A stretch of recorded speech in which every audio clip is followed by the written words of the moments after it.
No, actually, you don't have to hit record with this, which is fantastic. So, welcome back, everybody. Hi. Hi. This is Mark 88 of the Super Civil Service Podcast. My name is Greg, the Bat Daddy 52, and with me, as always, my co-host Nathan. How you doing, buddy? Doing good, guys. Doing good. Looking to just shooting the shit and chopping it up here on this Friday evening. Yeah, some fun stuff to talk about. And here with us is also Clay. What's up, buddy? Doing pretty good. I wasn't expecting to be here, but as my schedule just kind of smoothed itself out, I was able to hang out with you guys for a couple hours tonight. As Batman said in the last animated show I watched, it's nice, or not, excuse me, not Batman, Gordon says, it's nice when he wraps it up, everything nice up in a little gift basket like that for you. Yeah. So worked out perfect. But that's awesome, man. Well, I'm glad you're here. We got some stuff to talk about this evening. What do you want to start with, man? Let's start with the easiest thing. Let's start with that Snyder stuff we were just talking about. Like, we're just continuing the conversation, right? And we're walking right through it. So, Clay, you had this stuff up, man. What were the numbers about the Snyder? This is 1 week later. So I had let's set the mood here. Let's do it. Because I had no fucking clue what was going on yesterday. All of a sudden I get a notification. And sometimes if you're not using, because fuck me, I have like 3 different Twitter accounts with all the different shows that I do. Mm-hmm. If you don't use one of those accounts, basically, if you don't use those accounts, what ends up happening is Twitter is like, hey, use me. I'm going to send you a notification of a random tweet. And it was somebody from the Squadcast. And one of their tweets was like, hey, what are the numbers? And I was like, what's going on? So I checked the tweets, I checked Twitter. And all of a sudden, Restore the Snyderverse was trending. And not only was it trending, it hit 1 million tweets. Nice. Sounds like a lot. It was freaking insane. And so, beholds to me, there was another campaign, this push showing, Warner Media, freaking HBO Max, freaking WB that, hey, Restore the Snyderverse is something that fans want to see. And I was like, okay, cool. Let's see where this goes, So I retweeted a whole bunch of them, set out one of my own, and they were trying to reach 1.5 million. Don't know why, but they were just like, hey, we hit million. Let's see if we can hit 1.5 just to kind of go past the threshold, I am looking at a tweet here, which for me, it says 4:37 p.m. 3 hours ago, almost 4 hours ago now. It says Restore the Snyderverse. They see all, and it shows the results for tweets over time. Results over time for 20 something hours, going into 48 hours. 2.2 million tweets. That's awesome. 2.2 million tweets. But everybody knows that, hey, you can tweet it out, but a lot more people can see that tweet. So that means engagement. Whether that means seeing it, watching a GIF, watching a video, clicking on a picture, clicking the retweet, the like, the comment button, clicking on the profile, anything with that hashtag. 5.3 million tweets. That's how much engagement there were. That's impressive. That's freaking insane. And if some random person can show you those results, that means HBO Max, WB, and Warner Media can see those results. AT&T. Yeah, they can see those results as well. Because they don't care about the little petty squabble that's going on. They don't give a shit what's starting off. Well, if they see that there's money being left on the table to be taken in by one of their silos, they're going to say, guess what, guys? Get in this room. I don't care. Slap your chest, slap it out, but you're going to get in here and figure this out. We're going to make this. And money. that's what I said. But that's what I said in my tweet, in my Restore the Snyderverse tweet. I said, it's not like you need to stop making this about pride. And you just got to know that you're leaving money on the fucking table. Right. Like, you're choosing to look at millions of dollars and walking away. I promise people will forget about thinking you're stupid if you let this out, and we absolutely love it. and they enjoy this, they'll forget. I promise, in just a little while, they'll forget. Oh crap! And they'll remember. Oh, they gave us this. So make the move. Make the move. Yeah, it's gonna happen. You were talking about earlier, celebrities and everything getting involved, and this is crazy. And everybody I know at work knows that I'm a huge fan of this kind of stuff. Has come to me and mentioned this movie to me, and I haven't had one person say anything bad about it. Or no, well, I can't say anything bad about it. Some people had complaints and things they didn't understand, but overall, nobody who didn't like it. Well, there's the usual suspects that like no matter they're looking to just shred it, like that one dumb YouTube dude, like and then there's a couple critic websites that like no matter what they're just gonna get, like you could tell they just had a hard on for this movie, and they hate that it's popular with everybody. Like this one's not divisive. They fucking hate it. They're trying to, you know what I mean? So it's kind of nice for them to just sit over in the corner crying, being like, "Wham! We want people to hate it with it." Wham! Well, what I want to know is, Clay, you may know about this a little more. I'm don't get on Twitter a ton anymore, especially because it's so busy all the time. I did notice that Batman vs Superman Ultimate Edition was trending yesterday. Yes, it was the anniversary of a 5-year anniversary of it coming out. Correct. It was the 5-year anniversary, but I don't know if it was yesterday or the day before yesterday, or not even. I think it was this past weekend. Okay. The fact that the BVS DVD, the 4K, came out. It was because it was basically like it was the ultimate cut of the ultimate cut, you know. And the whole point of it was to put BVS in the same ratio as Justice League. Yes. So they put the ratio, and then they put it in 4K, and they set it out 4K Blu-ray, whatever. Right. Target, Amazon, Walmart, anywhere and everywhere that you can buy Blu-ray, DVD, 4Ks, whatever, Walmart, all of them, all sold out. All of them. Amazon, everybody. Sold out within, like, I think a total of 2 hours. I wanted to get my copy. I didn't even know when it was dropping. Sold out. BVS, sold out. Like, and do you remember how divisive that movie was? This feels like a victory lap. Well, how many copies did they release? Do we know? Like, I don't want to. Like, let's just play devil's advocate. Is it just that they didn't make that many copies and throw it? You know what I mean? Like, you guys continue to conversate. I will do the research real quick. Okay. Because like I agree with you. I think it is a victory lap, especially with how divisive it is. But you know what I mean? Maybe it's like supply and demand. Did they, you know, if, instead of making, let's just say 5 million copies, they only made 1 million copies, or you know what I mean? Like it's just. I know it's a small amount of numbers, but just for shits and giggles to give a perspective, you know. Yeah, I mean, I don't know. It's like I said, I just noticed it was trending. Well, even them just underselling it is a victory in itself. You know what I mean? Just being like, oh shit. Even if they did undershoot it, just being like, oh damn it, I guess there's more demand than we thought for this franchise or version. You know? Yeah, and it's crazy. It just took people that long to get there. I just love the positivity coming out of this, and I love the support it's getting. And for me, that just feels like there's going to be a future in it. It's like you said, they can't leave the money on the table. No matter how stupid they feel like they might look, you can't leave the money on the table. At the very, very least, like you got to go animated like movies to finish this out, because I'm sure you could get Ben and everybody back to do their voices. You know what I mean? I think they would do that for it, but you could draw their likeness. I would prefer the live action, like everybody come back, let's do Justice League 2 and just get it done. You know, like that's my, you know what I mean? Like let's really wrap it up without this cliffhanger. You know, Darkseid comes or they go to Darkseid, whatever, however he wants to do it. But if not, like at least give us animated versions, or if nothing else, like if Warner Media and Ann Sarnoff and her camp and Hamada are going to be all, let's just face it, cunts about it, then we need to, at least get it in in a graphic novel form or whatever. You know what I mean? Like at the very, very, very least.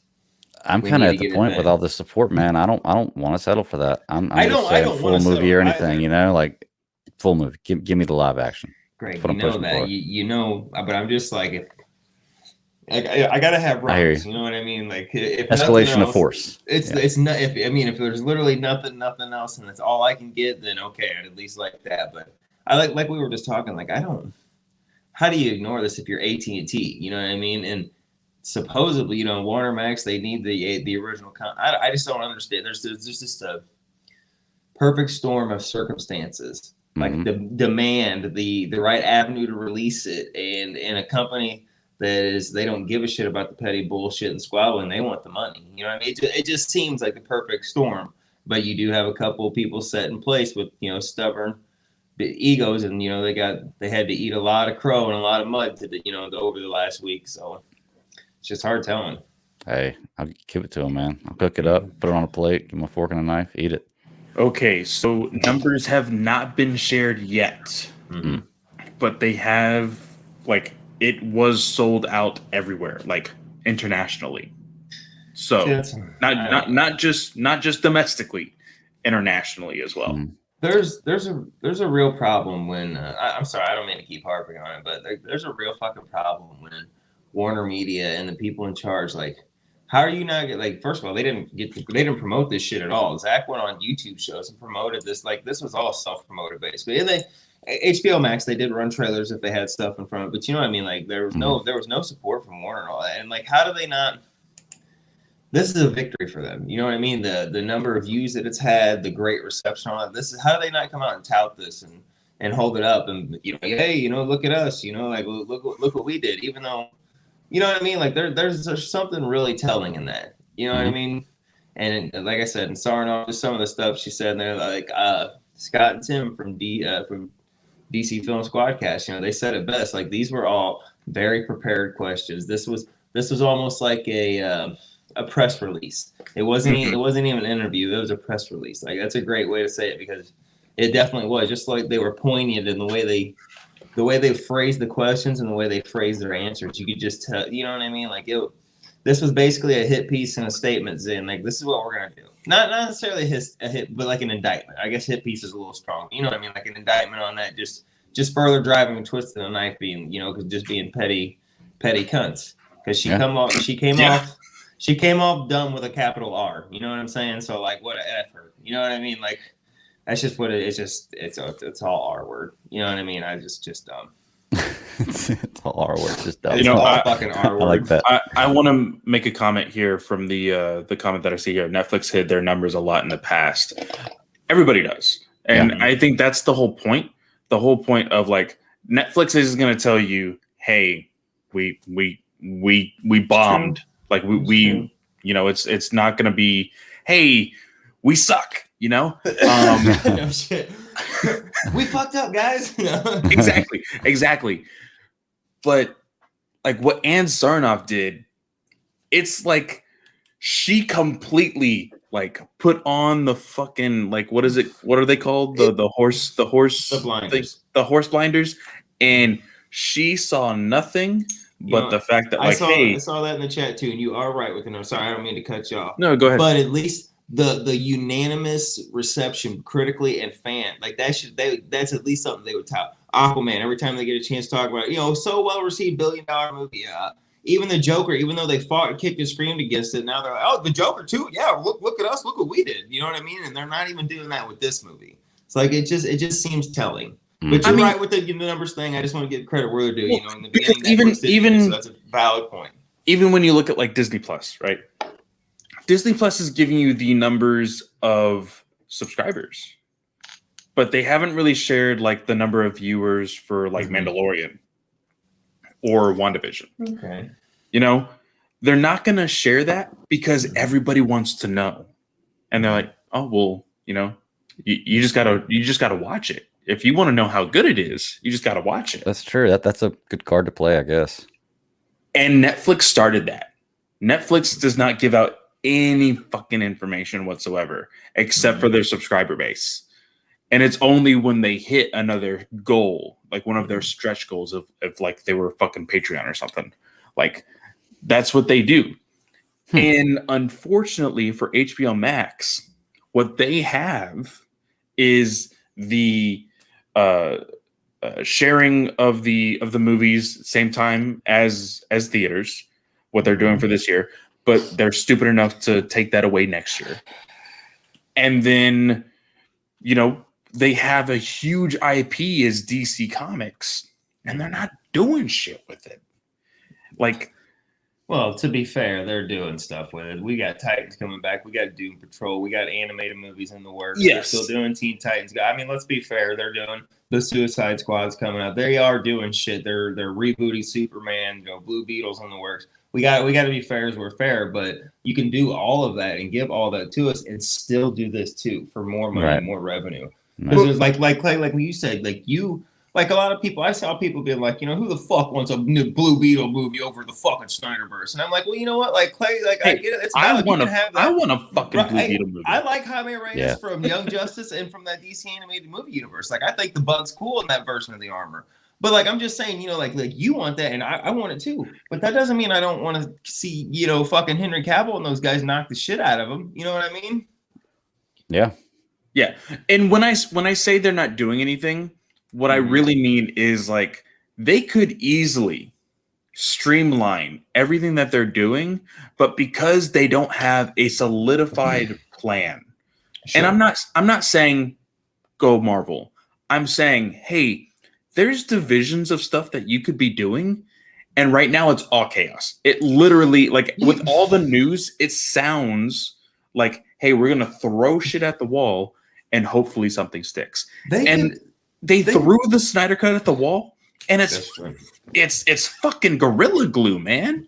And they're just like, oh, that's just a mess on the wall. Let's move away from it. Well, like literally, they could get fucking creative because, like, if you want to get real technical, like Warner Brothers as a whole has a lot of fucking IP, like Bugs Bunny and Superman and fucking Harry Potter can be on screen together in a movie or an animated movie. Like, if they really wanted to get fucking creative, they could do all kinds. You know what I mean? They're like you said, they've got all these IPs and like DC, like they've got stuff in the works.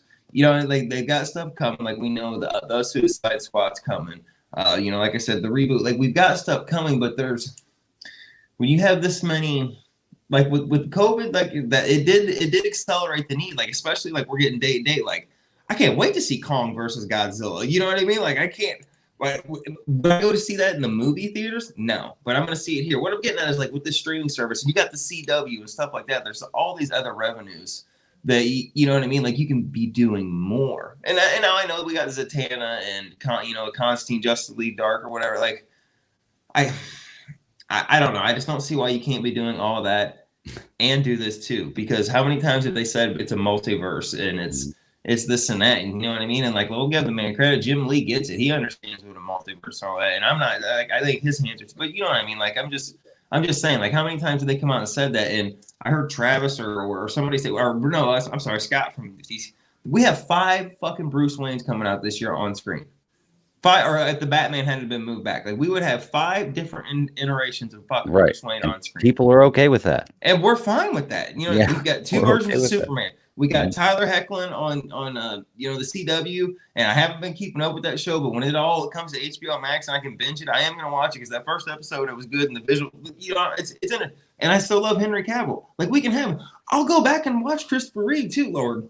And, and the Adventures of Lois and Clark, the Real Adventures of Superman or whatever. You know what I mean? Like, it's just, we're not fucking dumb. We can have all this stuff too. Like, you can have all that other new interpretation. You can have the guy that hates America write the character that's about truth, justice, and the American fucking way. But whatever, that's neither here nor there.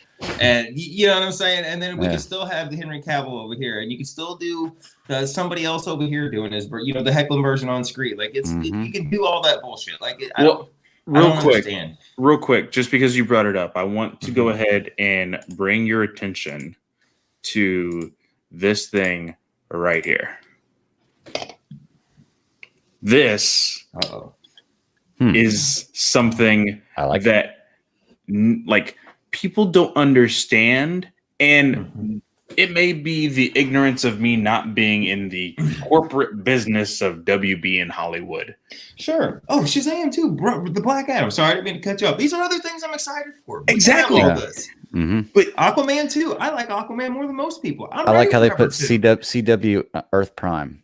Yeah. So that's Earth Prime. I didn't mean to cut you off again. Yeah. But I think the reason why they say Earth Prime is because the popularity of these shit on that superheroes. Prime Earth. I feel like No, I'm just kidding. I feel like Arrow brought a new set of Travis life I can see that, yeah. through DC Oh, it did. fans. Plus, they refer to When- themselves as Earth Prime quite a bit. Well, when Smallville ended, because Smallville was like that, that superhero had- gab. And then when this 10 Arrow years. came in, yeah, that's what I mean. When Arrow came in, like that was like a holy shit. Look at how, because you remember how Arrow started? Like he's fucking shooting people in the eye with arrows. He's crying. It was intense. Right and left. It like, was. he I didn't couldn't give a believe it when I shit. first started watching it. Yeah. Yeah. And here's the thing. Where is he? He's not in it. I don't have a picture of the Thing, Nate, so I'm sorry. But Here's the thing. we talk. I've had several conversations about this. Uh-huh. Disney has a separate entity called Marvel Studios. Mm-hmm. Marvel Studios has complete control over the Marvel Brand. the Marvel brand and the Marvel productions that go around. All the way down to the books. Yes. All the way down to the comics. The comics, the animation. Kevin Feige rules all. The buck Exactly. stops with him. Mm-hmm. And what I think needs to happen. He's fucking Thanos. No. What I think needs to happen is WB, AT&T, and Warner Media need to say, hey, we still own the rights, but we're going to create DC films. DC films needs to come out with a head. Jim Lee can stay there. Let him be the head. Yeah, Buck let him stops with him. That man knows his shit. Let him be the head. He's learned plenty from the business. It was his idea to make Flash and Flash meet each other. Okay. Yes. That man is a fucking genius. All right. That was the best part of Cry. You know what I mean? Like this man knows. He gets it. Yes. It needs to fucking happen. They need to have a separate entity so that way WB can stop fucking putting their hands into everything and just be like, don't get me wrong. They can be like, okay, we want to kind of go this way and we kind of want to go this way. Sure. But Jim Lee needs to be the one to be able to say, okay, yeah, we'll do that, but we're not going to do that directly. We're not going to do it like that. Here's what, and I'm going to tell you why. Jim Lee's going to explain to you why it won't work and say, but we can incorporate that idea, but we just got to tweak it and do it like this. You know what I mean? Because he knows, he gets it. So back in the day, and there's still some parts of Marvel and some parts of DC that used to do this, but one of the things that I loved about DC Comics and Marvel Comics is that they would get all of the Batman writers, people who were on Batman, people who were on Detective, people that were writing the Nightwing books, the Batgirl books, just the Batman books. We're moving the Batverse. Yeah, the Batverse comics. They would all get together and be like, "Hey, twice a week, you guys get together. Make sure you're on the same page in case anything happens. Okay, go. Okay, all the Superman books, twice a week. Make sure everything's in line. Good to go." And then they would meet with the Justice League writer and be like, hey, what's going on in y'all's book so I can reference it in here and see if it plays along with my story. That's how these, like the Earth Prime, the Black Label, the HBO Max, and the Earth One, that's how they can work. They can legitimately be like, hey, if this is a multiverse, maybe we can play around with this. Because as I was saying in our review for Zack Snyder's Justice League, Darkseid is outside of the yes, Darkseid is outside of the multiverse. So Zack Snyder's Darkseid could be referenced in the CW. But Ava DuVernay is not gonna. She's not gonna use Snyder's or Ray Porter. I would love it, but she did. Didn't she congratulate him on doing a great job? I want to say, like online, Oh, nice, isn't that? Where the fuck am I going? Oh, sorry, my bad. That camaraderie, like I love the respect that she paid to that. But let's be honest, she's not going to use him, and that's totally fine because I'm totally cool to see a new interpretation of Darkseid. Yeah, but like you said, Clay, it would be kind of cool if she was like, you know what, if we're gonna do this right, like there's only one out there, but like I said, like we're all saying, we're down to see new stuff. You know what I mean? Even if stuff's not for us, like I said, there's some projects coming up right now that don't really speak to me, but there's still other stuff coming up that I go, oh yeah, that sounds good, or I want to see that, and like that's not even getting into the animation stuff, Young Justice and all that about to come back. So yeah, like just because there's some stuff that I don't want to watch, like The rest of the CW, I'm not watching. When Stargirl comes back, I'll check that out again because I loved the first season. I really enjoyed it, and I was actually impressed. You know what I mean? Like there's I don't know, like Supergirl show that's not for me. That's fine. I'm not saying it should be ripped off the air because there is a lot of people it's for. That's great. You know what I mean? But like, what? Why can't we have a little bit of everything? I don't understand. They talk about the multiverse, and she wants to talk about going to the fans. It just seems like there's a lot of money left on the table. You could do all of it. You can literally have your cake and eat it too in this scenario. That's exactly what I was going to say earlier. We want to have our cake and eat it too. Let's do it. Let's start the hashtag right now for the push. Hashtag Multiverse Studios. Hashtag Watchtower Studios. How are we going to do it? DC Studios. Like, let's start it right here in Super Civil Servants and see how far we can get those tweets going. We'll have tens of tweets by the end of the night. It would totally make sense because even before the whole DCEU really started to streamline, the studio itself, WB, was referencing them as DC films. If you keep that and legitimately make that a what'd you call it, Nathan? A not a subdivision, a silo. A silo within AT&T. Fucking do it. At one point in time, that was the plan, was to have like basically a stool. DC films here, Harry Potter shit here, basically everything else in the silo. You know what I mean? Because that was their big heavy. It was basically you want to do your like you know what I mean? The films that you could, like your fucking Tenets and your Inception and stuff. Before it was, you know what I mean? Like Christopher Nolan's first. You know what I mean? Somebody give some money to be like, all right, blow my mind. And then you had your big. You could get your blockbusters out of and go with and shit. You know what I mean? And then AT&T came in, bought stuff. It got split up into weird shit. It got consolidated. It got re-split up, and now it's reconsolidated again. No wonder. I don't know, guys. We can't just keep harping on and starting off our workness. Yeah. We got to go and all the silly stuff that's going on there. Oh yeah. Because like I said, I don't, and I'm not saying people say I don't want any. I'm not encouraging attacking or whatever. Like we can air our opinions and think what she said was dumb and tone deaf.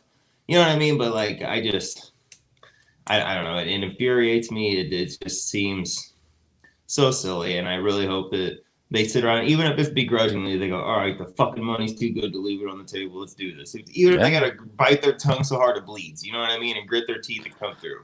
I don't get why you wouldn't just, like you said, you wouldn't just welcome it, but we're just harping on the same things. You're right. we keep feeding off each other. Like, I just don't understand it. We do. I know. Yeah. Sorry. We'll move on. It's been it's been a while. Sorry. Quit bitching. No.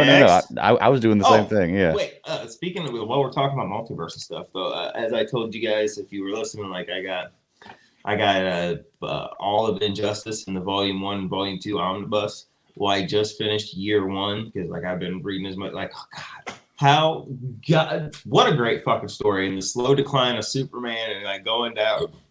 I can't wait. Like I can't wait to bust into year 2 and to get all the way through it because I played the games, but reading the story, fucking fantastic. Okay. I actually almost bought it the other day at Ollie's because like Ollie's sells all these comics, these trade paperbacks for ridiculously cheap, like $3.99, and they had a ton of Injustice, but it was all year 2, year 3, and it was all like volume 2 and 3. There was never volume 1 of year. There was nothing year 1, and there wasn't a volume of any of the other now years. So I will say this, we will talk about it later, but we had a conversation this morning, Greg, about Invincible and compendiums and ultimates.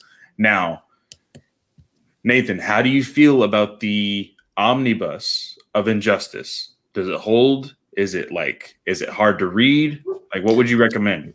It's well, I took Chris's advice, and I stretched the spine 3 times. You know what I mean? Like I did this shit. He sent me a video to watch. Always a good idea to listen to Chris. And I and now me, like in the very beginning when I was first reading it, I was kind of doing it in half, like holding it here like this and reading it. You know, I wasn't just sitting flat on the table and opening because I don't want to. I've been taking more care of this one, but I don't find it hard. At least I don't. Yeah.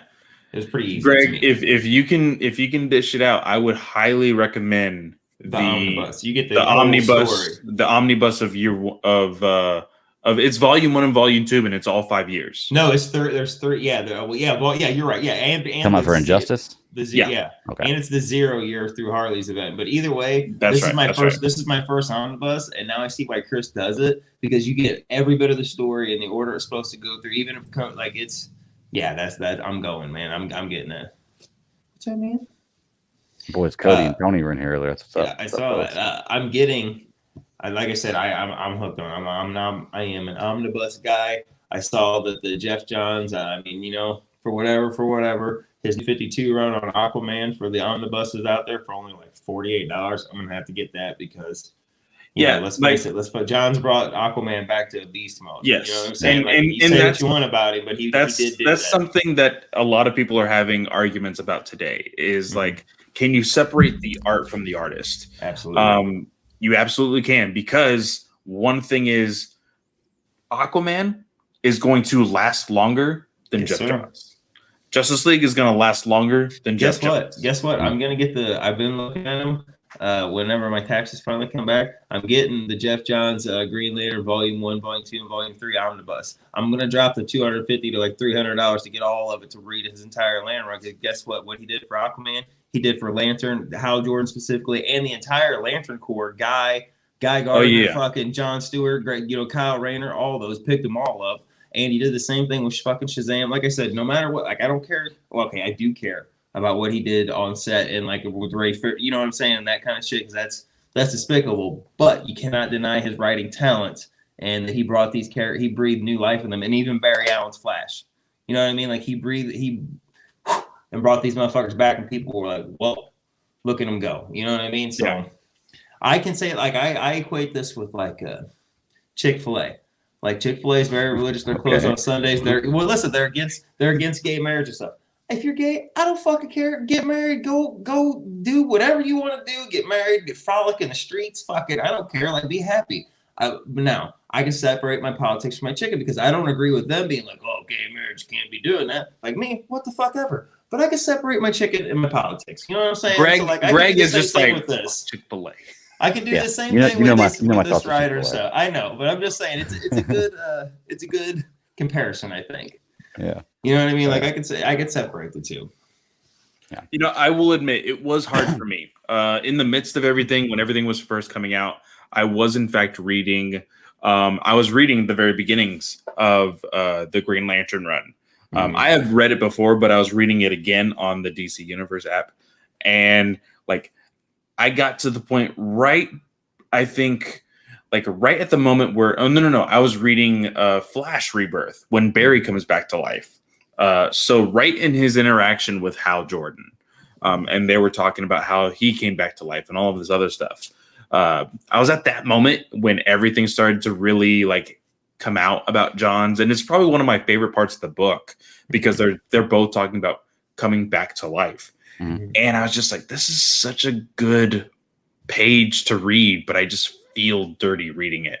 And you just have to separate it. You have to separate the fact that these characters are going to live longer than any of us will. Right. So, yeah. Like, and like I said, there's a lot of people that shit on the New 52. Like, it actually worked for me. It got me back. It got me into comics, period. Like, I had a starting point to go other than, just animation stuff.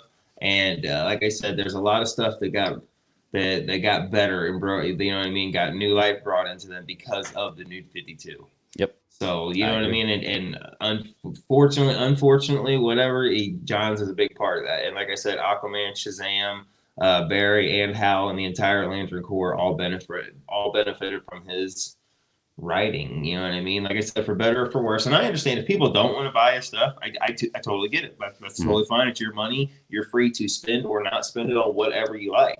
But at the same time, don't like crack down. Don't be coming after me because I said I could still separate it. You know what I mean? Like, right. Do you with your money? I'll do me with my money.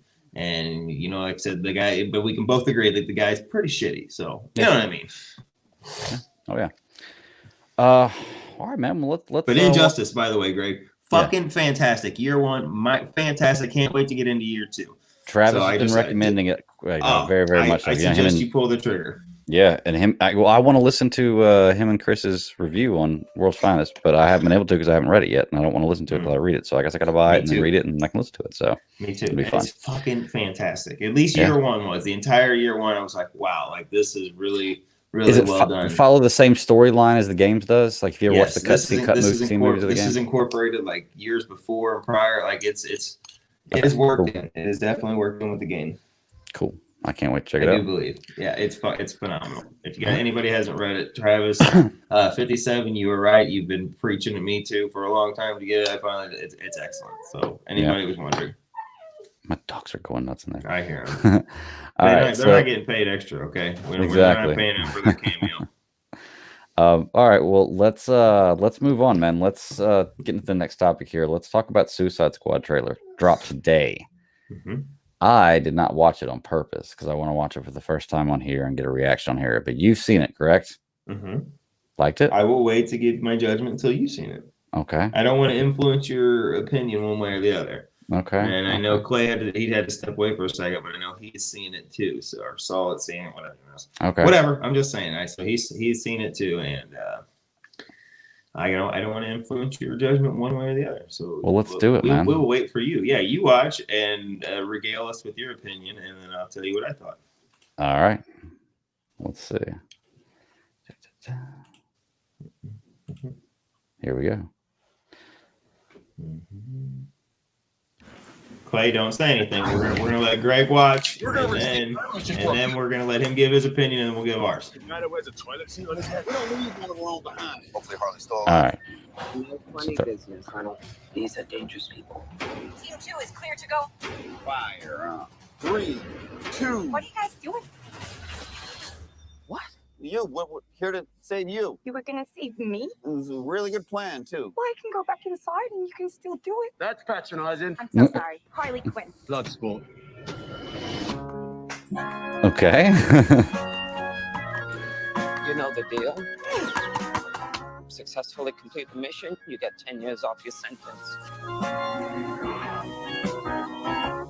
Times are hard. You fail to follow my orders in any way, and I detonate the explosive device in the base of your skull. Can do the job. So this is the famous Suicide Squad.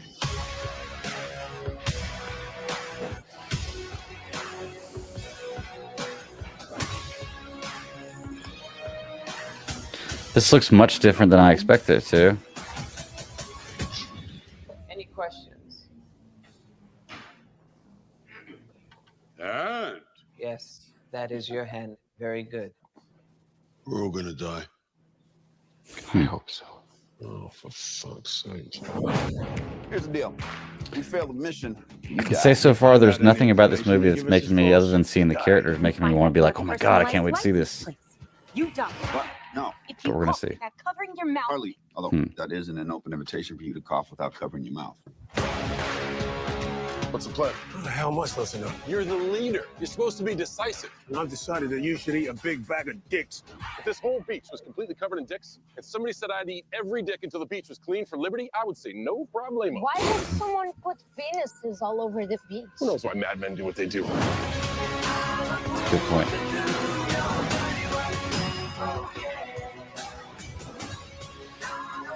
This is suicide. Well, that's kind of our thing.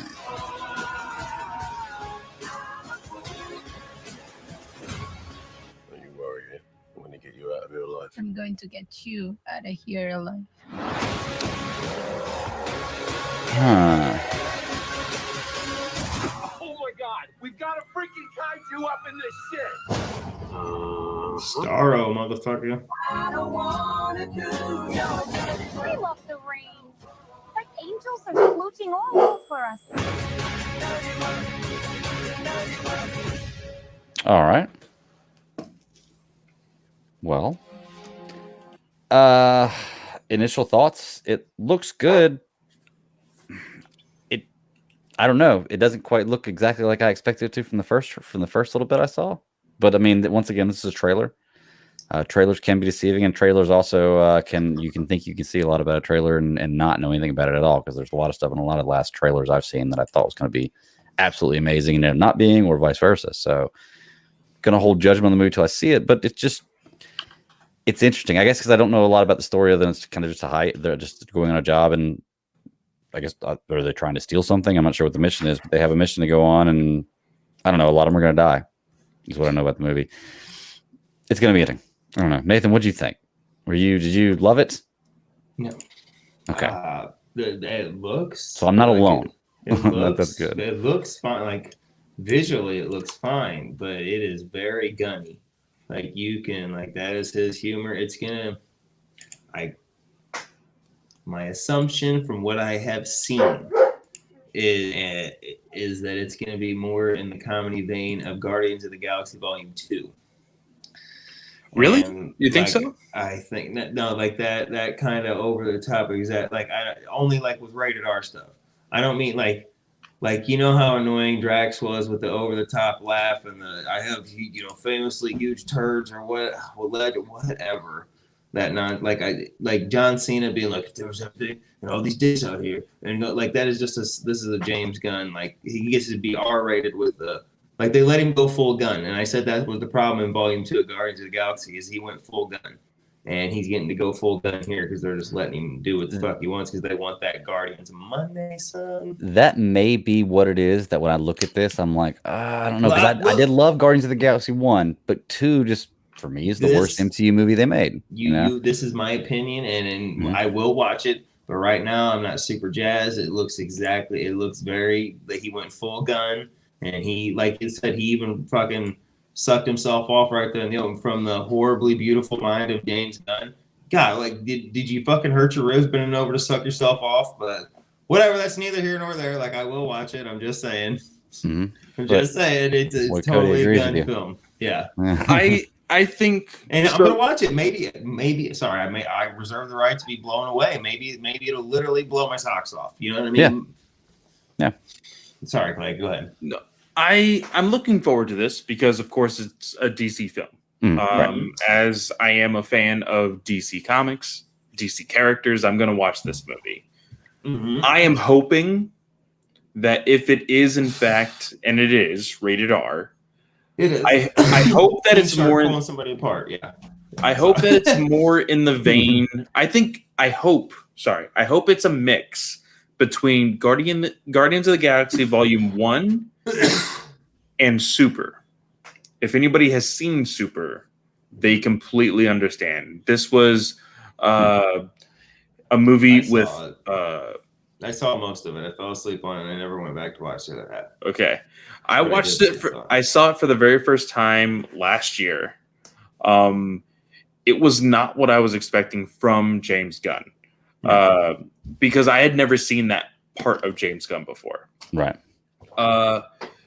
So I'm hoping that with the comedy and the rated R-ness, it'll be that mix. Okay. I recommend that, Greg, go ahead and watch it on your own terms or whatever. Definitely not a children's movie. Okay. So watch it with your wife, whatever. There are some great parts in it. There are some fucked up parts in it, but there is some hilarious parts to it. And that's what I'm wanting from Suicide Squad. Yeah. That moment where you see Boomerang and all of the people like walking towards the camera and it says from the great and horrible mind of James Gunn. Mm-hmm. I think every single one of those characters, including Boomerang, will die within the first 10 to 30 minutes of the movie. Yeah, I mean, I have a good feeling it's going to be a lot of deaths right at the beginning. Yeah, I think that the opening scene will be that whole other team just boom dead. That's what I feel like is going to happen. It's probably a good point in the rest of the career. Just to show the audience, like, hey, people are going to fucking die in this movie. I believe Boomerang is a goner in this one. Just from the poster release, he's the big guy down there in the bottom on that little front line thing. He's not prominent. Just have to put him in there, yeah. Mm-hmm. I think he's going to kill my boy. It almost feels like they're going for like a Deadpool vibe type movie. They're trying to make Suicide Squad like the Deadpool of DC. You know, that type of comedy and that type of action. People do like that, just because it's not necessarily for me. Like, there's going to be people that see this and are going to eat it up because they're James Gunn fans, you know what I mean? And that's fine. But like I said, like we all come back to earlier, like, let's have our cake and eat it too. Just because it's not for me doesn't mean like I'm going to use Brent from the network, you know, he's the newest member that we just found out, co-host Marvel Alliance. He is a Gunn fan. He's going to love it. He fucking hates Doom Patrol and Zack Snyder stuff. Hates it. I fucking love Doom Patrol and Zack Snyder. Like, you know what I mean? Like, there's a little piece of that stuff out there for everybody. So true. Let's have it all. There's enough to be nice and share together. So, like, you know what I mean? Just because this won't be for me, and maybe, like I said, I reserve the it might blow my socks off when I actually see it, but right now it's not blowing my dress up. Yeah, I think that's where I'm at with it too, man. Like, I'm definitely going to see it. I'm just when I see it, I'll see it. There could be more that comes. Another trailer that comes out when I see it, when that excites me about it. Yes, because like you said, everything we just saw in that trailer could be from the first 15 minutes of the movie, for all we know. So, all right, let's keep going. Let's move on. Unless y'all want to talk, anything else you want to say about the trailer? I will I'm not sure how I feel about it, but the reveal of Starro. My co-host from the Batman News Weekly podcast equated it to the reveal of Doomsday in the BVS trailer. We know that the reveal of Doomsday in the BVS trailer caused a whole bunch of commotion back in the day. And my co-host said that the reveal of Starro here may have been DC or WB kind of making that same mistake. How do you guys feel about that? Knowing Starro is going to be in the movie now. I don't think it was a mistake, to be truly honest with you, because I'm willing to bet most people don't even know who it is when they see it. They wouldn't even know it's probably the main villain if it is. I don't think it's, of course, same thing with Doomsday. I didn't think it was a huge mistake with Doomsday. I personally would have preferred for it to not be in there, but it didn't ruin the movie for me. But I don't think it's that big of a deal, because especially with how little you saw. You saw one little piece of the star, and then you saw kind of a real quick flash away of it in the background. You know, I don't think it'll be damage to him at all. Well, you said that he's not he probably may, or you suggested he might not be the main villain. Well, this is the guy that brought the very first incarnation of the Justice League together. This is true. The very, very, very first. So, but how do you know that's not just a flashback scene? Or like a quick, I'm just saying, we don't know that's the big villain yet. So. Yeah, it's true. I've already started to see people make their guesses as of why Starro was there in the first place. People need to remember that Starro is a character that is a telepath. One of his big things is taking over people and commanding them to do things. And I won't say much after that other than remember, we do have the Thinker. Peter Capaldi is the Thinker in this movie also. So people are starting to connect dots, and maybe there is something that we could see happen between those two. So. Yeah, maybe. I could see that. I didn't really think about that, but I'm not digging as deep into it, I suppose. But yeah, I guess. Yeah, I guess we'll see when it comes out. I mean, what do we know the date on this? August something. Hold on. So we're gonna get at least one more, probably two more trailers. We probably will get one more. Then the hopefully fandom. They haven't announced a fandom for this year, but hopefully they will do one. So we'll probably get the.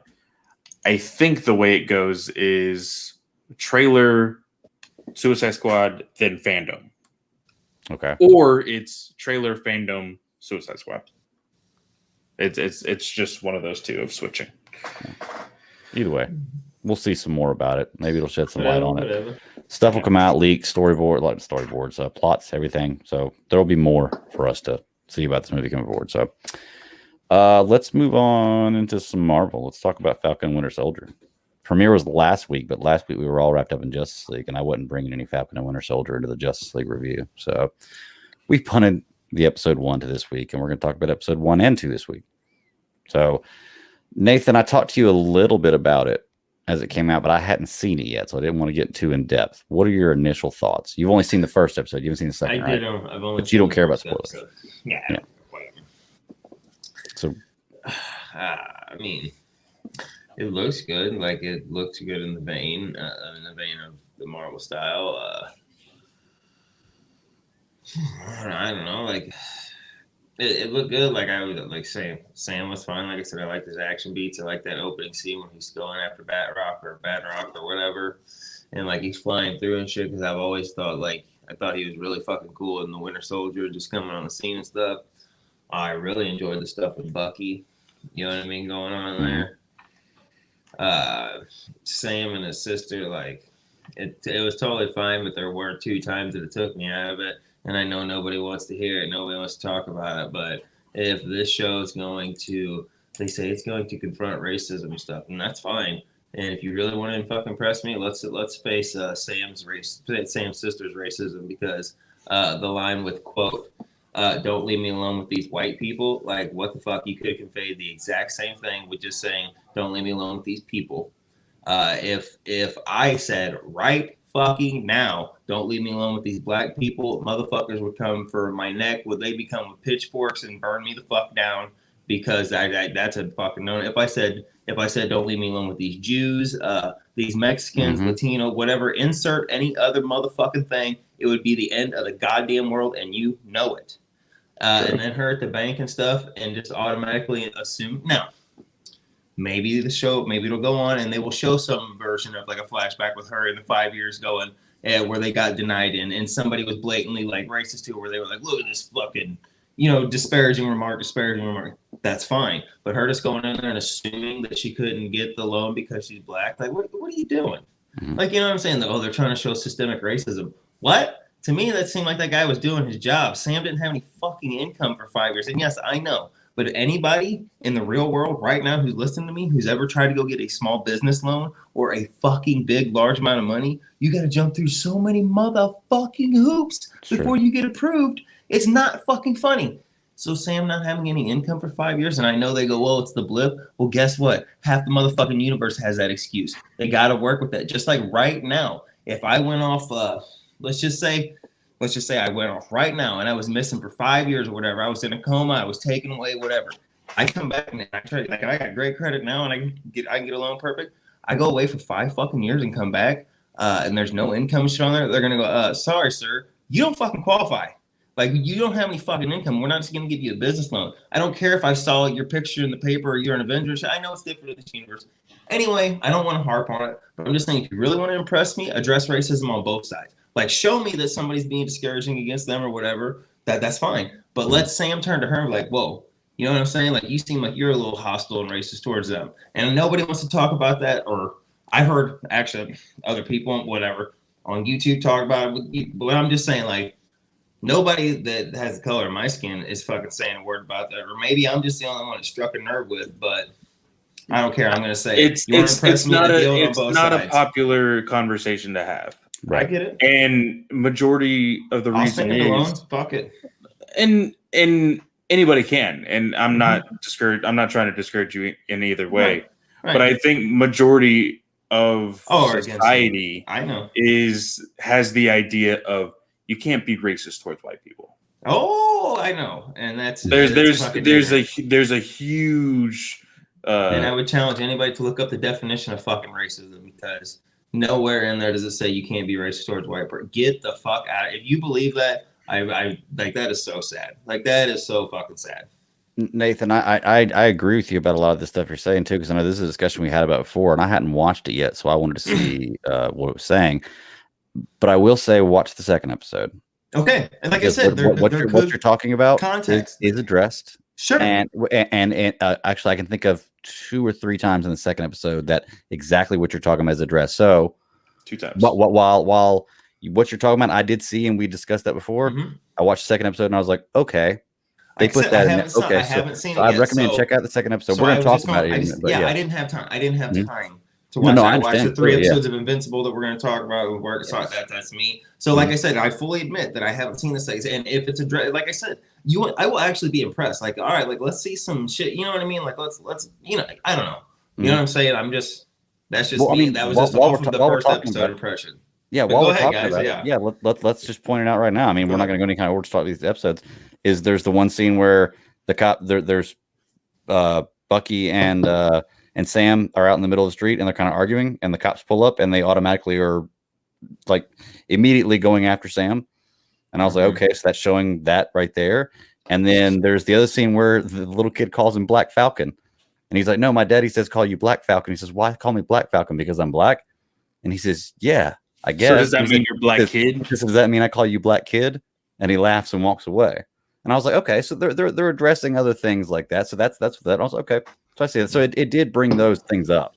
Okay. You know, but like I said, I do want to see more. Like I said, the visuals, the action was good. I'm very curious to, like I said, I haven't seen it yet, and I'm sure they come together. Like I said, you guys are going to tell me, like, I don't care about spoilers. I'm still going to watch it. But like, I was definitely left intrigued. There was just a couple little things in there. And like I said, I granted that I needed to see more. And if it's addressed later, then bravo, you know what I mean? Like on both, like, that's what I want to see. If we're going to really confront it, let's do it on both sides. Because if you, like I said, like we all just said, like, I mean, there's to be treated fair.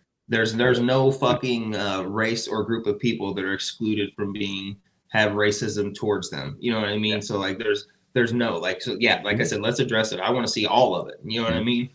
Yeah. Now I'm curious to see where it goes. Right. Just because like anybody and everybody can do surface level police officer hits on black guy. Yes. You know? Right. Yes. I was gonna say that's a stereotype at this point. Unfortunately, it's a trope.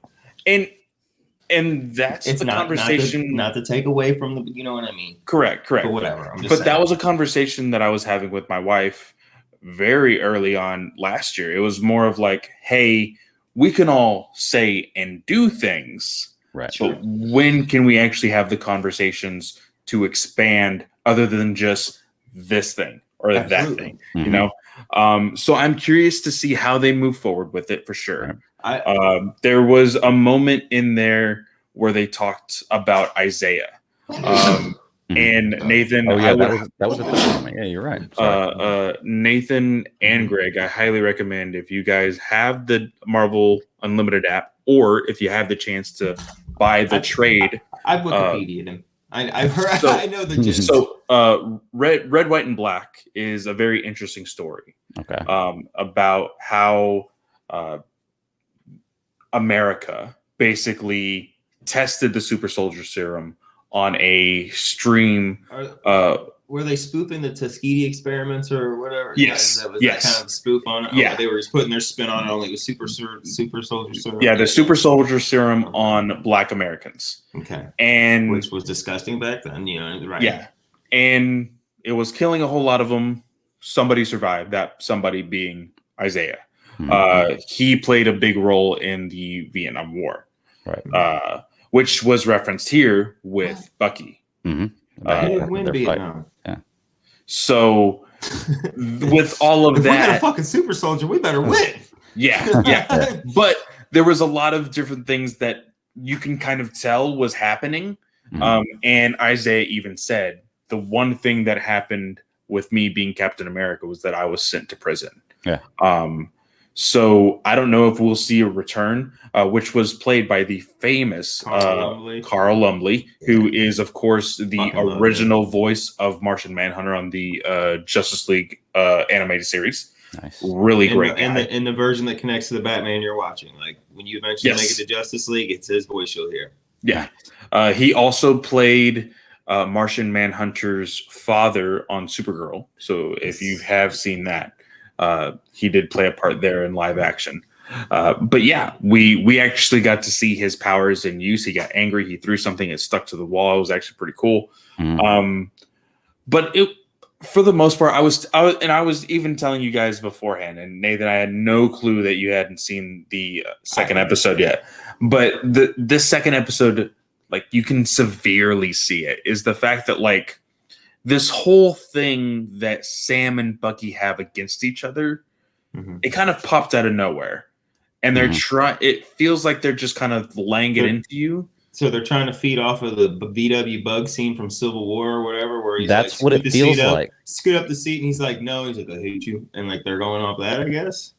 That's what it kind of feels like, yeah. And it like, so there is clearly something like, as far, and I mean something as in like a relationship between the two, probably the first 3 months of, or not even, because this is 6 months after Endgame. This is 6 months, and yeah, they're filling the timeline in. They somehow like hate each other, or they don't talk, or they just like. Well, like, didn't they say Bucky's been ignoring Sam's calls? Isn't that what the therapist says, or the text or whatever? Yes, but at the same time, it also feels like Sam has something against Bucky as well, and it kind of has this telling of like, hey, because Steve's not there, that Steve was the only one that was. When we get done, It was like it's basically almost stating that like, hey, since Steve isn't there, there's no reason to hang out with each other, right? Because common friend. Because even at this point of like Bucky is mad at Sam for giving up the shield. Mm-hmm. And you know, you saw the ending of the first episode. Yes. And that's what plays off into this whole thing. And Sam says, I don't deserve it. I don't need it. Like that belonged to Steve, and you know, that's that basically. And there's this notion that he should have fucking picked up the shield and become Captain America. And that's where like the political undertones is going to really start to hit later on. That I know that's going to come along. Yeah. Like there's no way a black man can become Captain America. And I think that's where we'll maybe see more of Isaiah and Sam coming together and to talk, because even in this episode, Sam looks at Bucky after the Isaiah incident and says, why didn't anybody tell me that there was a black Captain America? And like he's been living this whole time and nobody knew. Not even Steve Rogers knew. Not even Captain America knew. Bucky was the only one who knew. So, yeah. I mean, this show, it's good so far. I can tell you that I like it more going into it than I liked WandaVision through its first 2 episodes. It's just more my style show with the garbage episodes. Yeah. Sorry. No, you're fine. It's just more my style show. I like the action. I'm more attached to these characters. I like them better. I am too. I love the supporting cast of Captain America. I love them. The Captain America team family, I guess. Yeah, his team. Yeah. Like the Bat family, he has nice supporting characters. The only thing is, there are certain things with Bucky and Sam. You know, Clay, you were talking before. The relationship is seeming a little forced for right now. I don't understand some of the back and forth they have, how it abruptly ends and they laugh and it seems like a joke with no punchline. I mean, I get it. I shoot the shit with my friends all the time and bullshit and stuff like that, but there's a relationship.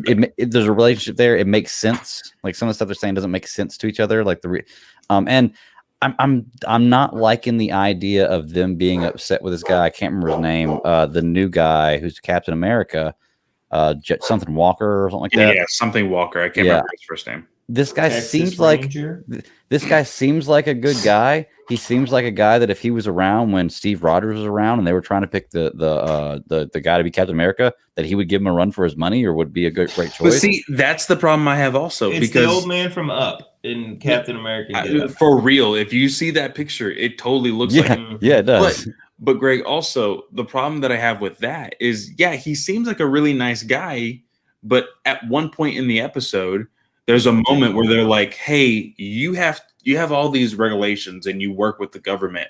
We're free agents. We can't work with you." And the new Captain America just straight up looks at Sam and says, "Then don't cross me ever again."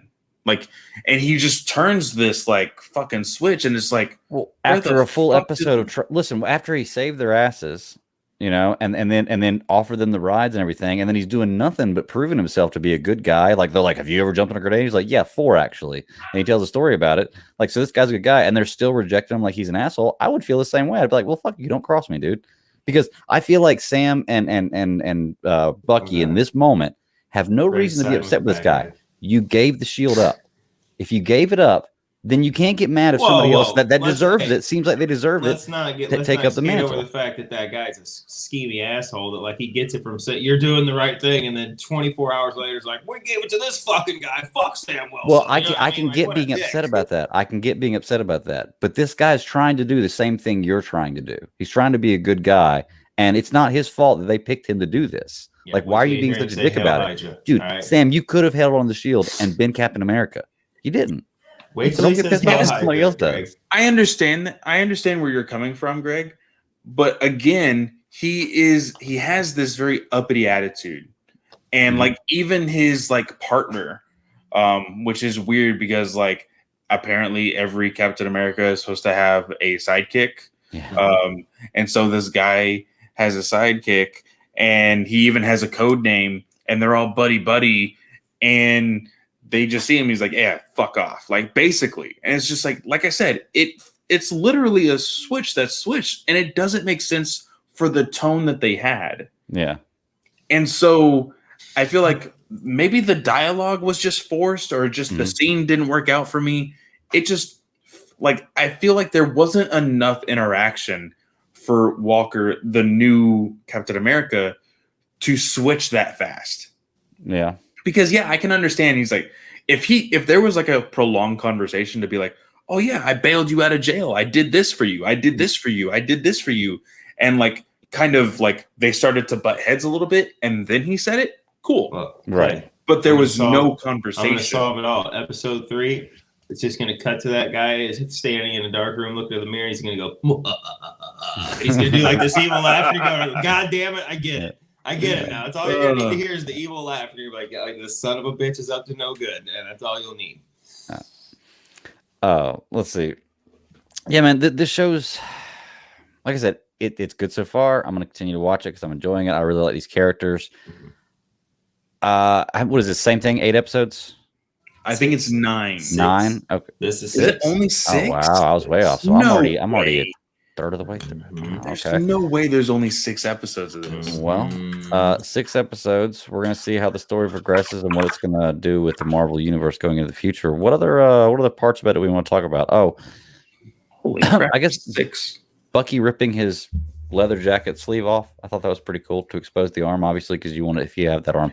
I would rip the sleeve off every shirt that I had. Just for chicks, just to be like, Yeah. Well, there's a moment in there where, like, of course, Falcon with his wings or whatever, he jumps out, and then Bucky's like, okay, where's the other chute? I'm sure there was one. They're like, no, we're flying low because of this. Mm-hmm.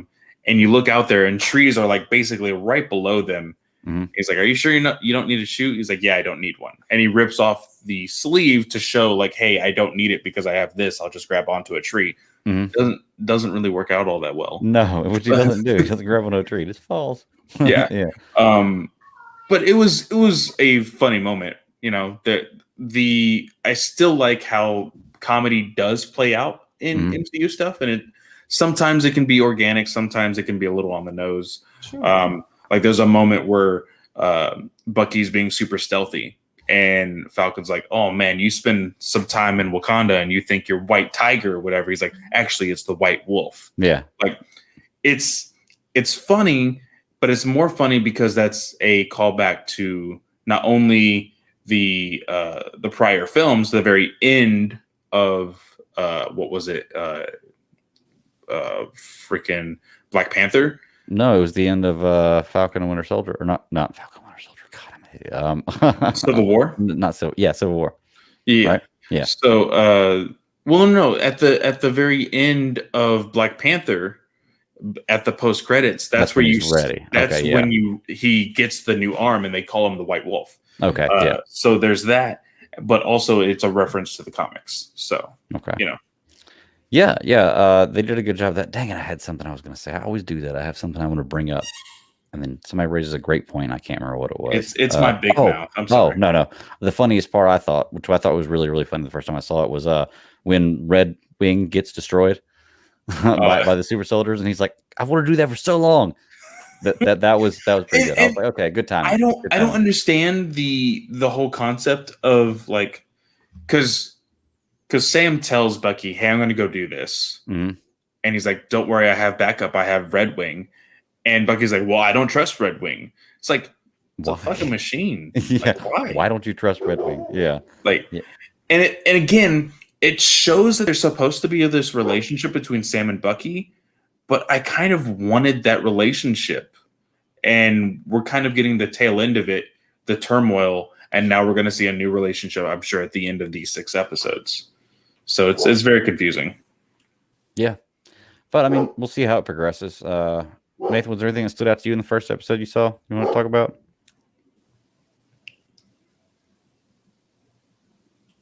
Nathan, you're muted, buddy. Or we can't hear you. Can you hear me now? There we go. There we go. Sorry.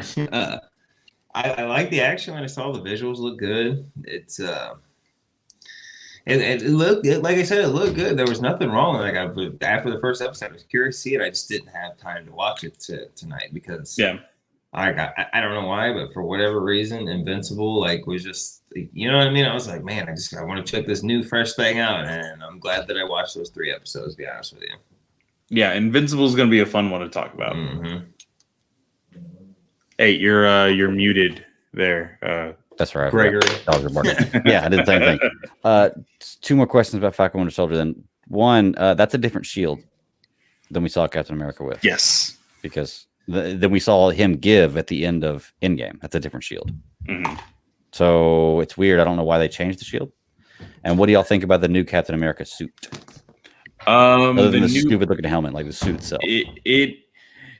It's weird. It's different. I know, like, even with the shield, like it's a new property. Like, even if you paid attention to the shield, like through the progression of the first Avengers, Age of Ultron, the shield has changed just a little bit as far as the paint job.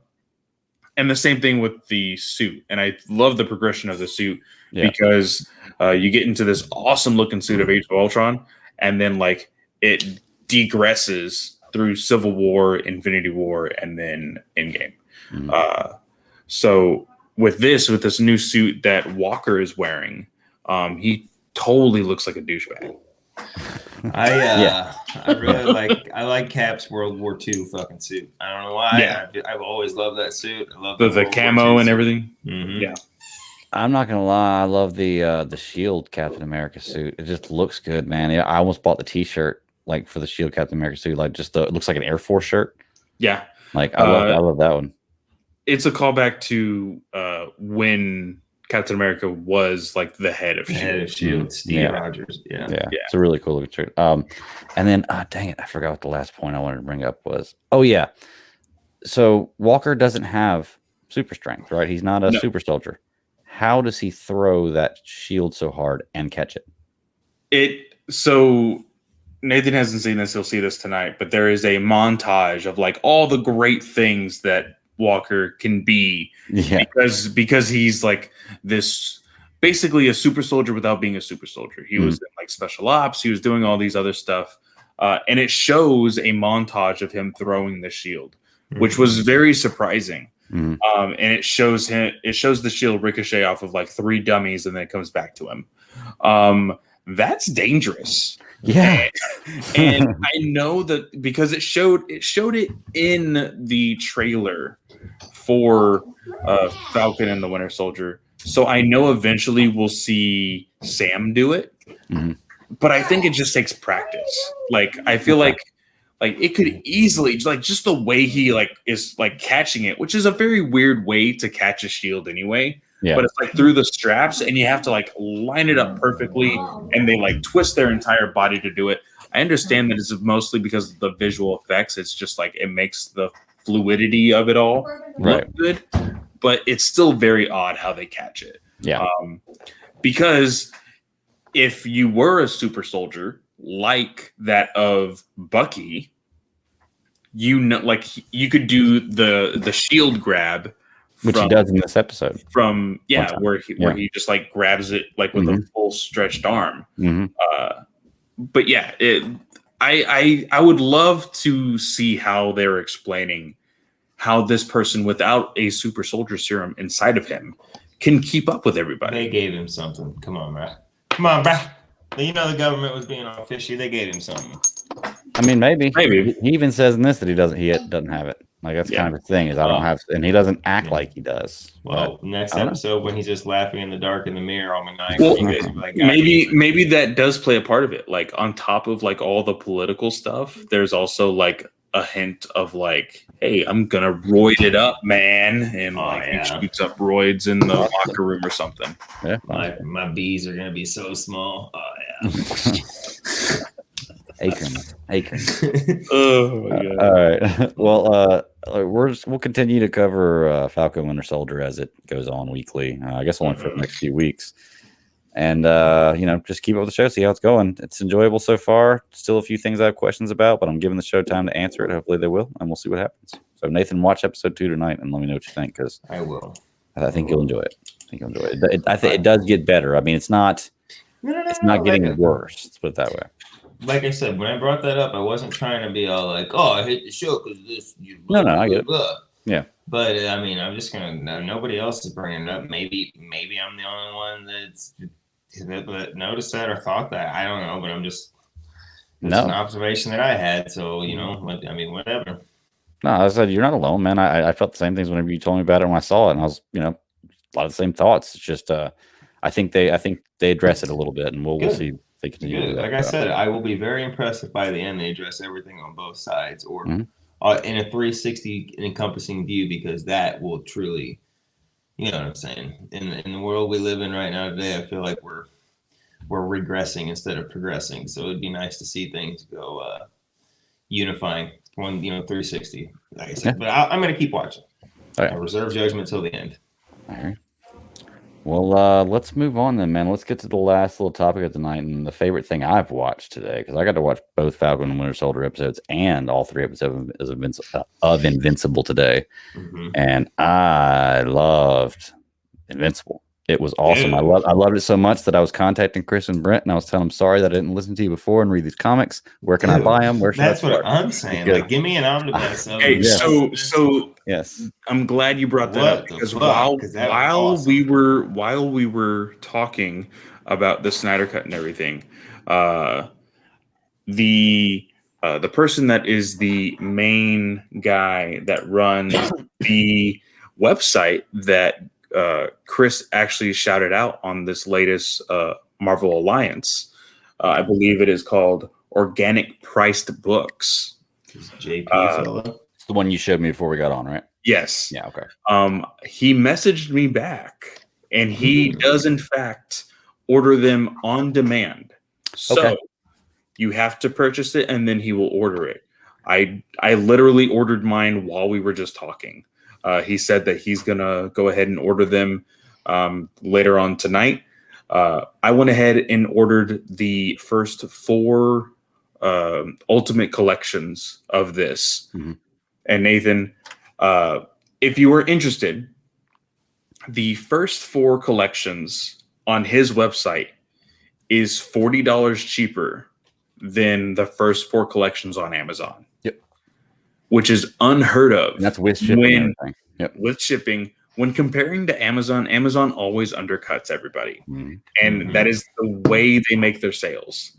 This is the first time I have ever seen somebody be able to undercut Amazon and still be legitimate on their price. So it looks really, really nice. This person has a direct supply chain to the manufacturer. There's no middleman. That is how Amazon undercuts it. They have a direct supply, and they can add it for their own profit. So bravo to this guy for being able to go directly to the source. I'll be get what he purchasing it, needs and going. Like, bravo, because that's very hard to do, especially unless you're ordering in mass or large number quantities. So, like, good for him. So if anybody here is watching the live show, or if anybody's listening to this later on, if you go to organicpricebooks.com, make your purchase, and then type in Marvel GUA, you will get $2 off of every purchase. Do it. Use the code. All right. So it's definitely something I'm going to buy probably tonight or tomorrow, because I found the one I wanted today. Clay, I'm going to pick right up what you have right there. The first 4 volumes will get you all the way through issue 47. Okay. There is 140 something, I think 150 issues of this comic. Digitally, I own them all. Physically, I own the last arc in regular size comics. This will be the first time I'm collecting them in a collective in physical. So I'm really pumped about getting it. So we know that Mark and his dad are eventually going to have a superpowered beatdown, right? Like, gotta be. There's no way around it, because holy shit, like, we've always talked about, like, Batman's got no chance, no nothing, because, like, their spoof on the Justice League and the way this dude just fucking smears the floor with them, like, he almost loses it too, which I like, but god damn, he just wrecks them. I know too much about the comics, so I will not say anything, because I want you guys to enjoy this show to its fullest. This is right up my fucking alley. Like, what is, like, when he squeezed the red rush just popped his head like a pimple, I was like, oh, I knew right then. I was like, oh, this show's gonna be different. I like it. I told you guys right before we started recording, I said, this is a Nathan show. Yeah. This I is need, awesome. I need. First of all, I need Homelander and Omni-Man just to like hang out. Just like I just want to see those two having a beer in the bar Yeah, to see what the hell happens there, Homelander and Omni-Man, because that will be. You know what? And throw in, Earth 2 fucking Ultraman. Like, let's get him in there too, just to have a really weird, because wow, some fucking ruthless bastards. Can I talk about? No, you can't. With this not on this podcast. No. With this cast, just the amazing voice talent. cast they have on this. I mean, The seriously, Walking Dead, basically. It's Walking Dead. That's all it is. Well, I like Stephen there's Yan. a lot more. Stephen Yan that played Glenn, and I also Well, doing the voice if you work talk of about Keith for Voltron Legendary Defender, because he plays Keith in that and does a fantastic job. Yeah, I was gonna recommend to the rest of the guys on the chat, if they love the voice acting of Invincible here, they need to go see Voltron. I have watched Voltron. I watched Voltron as it was coming out on Netflix. Me too. Amazing show, great show. Okay. I own all the toys of that. Me too. I've got a Voltron in my closet connected right now. All 5 lines put That's together. awesome. Voltron is holding a fucking sword. Yes. But for the majority, fantastic series. The Guardians of the Globe. If you look at the voice cast of the Guardians of the Globe, it's all The Walking Dead. Omni-Man, of course, is J.K. Simmons. Well, he wasn't on The Walking Dead though. He wasn't. But then you have the clones. The I can't remember what their names are.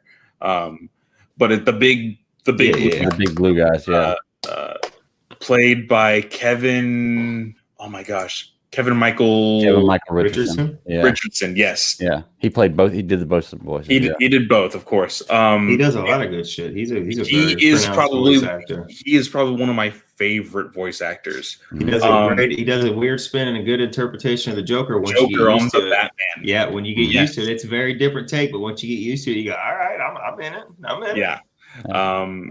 That's when I was sold on him as a voice actor. Me too. And then I started recognizing his voice and everything. Once I got that voice, that Joker voice down, like I was watching other stuff and I'd be like, "Oh shit, that's him!" Like it started perking up. Don't you love that? Yeah. But I mean, look at this. You got Seth Rogen, Mark Hamill. My mom or my wife. I was fucking calling him out. I was like, because on Amazon you can hit pause and it'll show up like who's the little cast on there, And I'm like, that's fucking Mark Hamill. And I'm clicking, it's like, and I'm like, that's J.K. So I'm like, look, that's Glenn from The Walking Dead. Like, and I'm going down and I keep pausing. I'm hearing these guys on there. And I was like, whoa. But yeah, like the Guardians of the Globe, like I'm kind of sad that they're gone. And like, what's up with this robot guy? Like, or do we have 2 competing conquerors for fucking Earth here, or what's happening? Robot is cool. I will say there is a little bit of a story coming with the robot. That you probably will not see coming at all. He is a pretty tiny man inside of him. I really like that Zachary. I can never remember his last name. Zachary Quintos. Spock, Silas or Siler. Great casting. Yeah. Very monotone. Very just like flat. I love his interpretation of Robot. The really cool thing about the funeral for the Guardians of the Globe in the comics, this is one little thing I'll give away. Go ahead, I'll forget by the time I get to it. This is an Image book. So Image properties are fucking massive. They do what they want. In the funeral scene, a whole bunch of heroes from other Image properties are at the funeral. So I was hoping to maybe see 1 or 2 of them at the funeral scene here when we see it. But unfortunately, I think there would have probably been some rights issues, some money that had to be thrown around. And I think that's probably why they didn't end up showing up. I was calling out his parodies of like his ripoffs of characters with the whole fucking time. Like, I'm like, I'm like, look at the, you know what I mean? Yeah. I was like, oh, that's Batman. Okay, that's fine. I mean, but the only one I couldn't figure out was that the immortal guy, like the super strong guy. Like I didn't know who is that supposed to be like a Hulk character? Like I don't, you know. Which one? I think he's talking about the guy that got his head cut off, the very last Immortal. guy. Immortal. Yeah. So something else about that character, small little giveaway. I'm trying to put him back together, and I was like, oh. All right. Yeah, they have advanced medicine. They said they but like they were doing some weird. Think of his name though. Think of his name though. Immortal, They were yeah. doing some weird shit with him. Mm-hmm. So And I connect like the dots, and you can kind of see where I that's like the going. Etrigan ripoff, the Jason Blood Etrigan ripoff, the Oh, weird the demon detective, the Yeah. demon detective. Yeah. I'm actually Played gonna by read this Clancy book now. Brown. Yes, with the fantastic Clancy Brown. He always, Mhm. you know, my Lex Luthor. Mm-hmm. But I too am gonna buy these books because I should have listened to Brent earlier. Like, if that's what this shit's about, and it's like this, and it's bloody, and it's real, and there's consequences for just dumb shit, like, Now, oh I will yeah, say I'm so the in. first 13 issues are drawn by somebody completely different. But once Ryan Otley gets in there, holy shit. Yeah. This book, from beginning to end, blood and guts the Okay. entire way. Okay. Yeah. See, I didn't know that it was going on. Like I said, Brent's told me about this a long time ago. Chris told me about this a long time ago. I've discovered that whatever Brent and Chris tell me, hey, you should check this out, I need to check it out. It's probably worth at least a little look see. You know what I mean? A little more than going. It may not be something that I love, Yeah. but I won't be disappointed in it. Let's put it that way. Right. They're going to recommend it. I will tell you this. Invincible has teamed up with Spider-Man. Oh, really? Yes. Okay. There was a Marvel Image crossover. Hide the pickle? One or time. what? It was a one-time thing. Random as fuck. Yeah. Invincible and Spider-Man actually had a printed comic book. I'm sure it goes for a shit ton of money right now. I haven't looked at it in quite some time. It's like But Amalgam Comics. They did have a crossover. Funny enough, there is a issue of Invincible where somehow, some way, won't give away the details, but Invincible somehow goes through a dimension. He goes through like dimension gates, and he comes back into reality. And like as he is running out of reality, you see a piece of webbing like go out with him. Oh, that's pretty cool. So, yeah, really, really fun stuff. They play a lot on the tropes of DC and Marvel, as you guys said. Absolutely. The Teen Titans, the Justice League. Yeah. Where are we going here? If there was an X-Force in there. Like the opening scene, like there's a moment here that doesn't really play a whole lot into it. But there's a scene here in I think the second episode where Omni-Man tells Mark, like as a child, it's a flashback telling him like, hey, I am from this planet and blah, blah, blah. Yeah. Well, in the comics, when he does that, when he tells that story, it is literally almost like the story of Superman, like coming to Earth. Like imagery and all. It is almost exactly like that, which is really cool. What's the duplicate or duplicate? Yeah. Because you know what, like high five to this guy, because tell you what, if I was a teenager, like I'm totally that guy that's like, you can Rexplode. Come on, yeah, I need all three girls in here because that's totally me. I would That's not even the real Kate. Not even we're all the real Kate. Yeah, that guy was just screwing up left and right. But there is. Did you hear the reference? There is a Kate Prime somewhere. I don't even know if we've seen her yet. Because they have, I see they have 1, 2, and 3 on their chest when they pop out. You know, when they're like, bloop, bloop, bloop, like little. But did you? I don't know if you guys noticed. There's a moment where we see the clones in prison. We see the security guard going. There's the male version of that. We see all the different people in the cells, and we see somebody who is clearly a whole bunch of clones of himself. Hanging out with himself, kind of. Yeah. That character will play a part, I'm sure. Probably in season 2. I don't think they'll go that far. Monster Girl, like she's like, I'm 24 years old. I keep getting younger every time I change. I'm like, how fucking sad. She brings up a great point. She's like, I can't get anybody except for prepubescent boys or fucking total pervert creeps. I'm like, pedophiles, yeah. She's fucking right. Like, she's so right. Yeah, there's a special issue with her that tells her whole backstory. I'm really glad that they're able to show her so early on.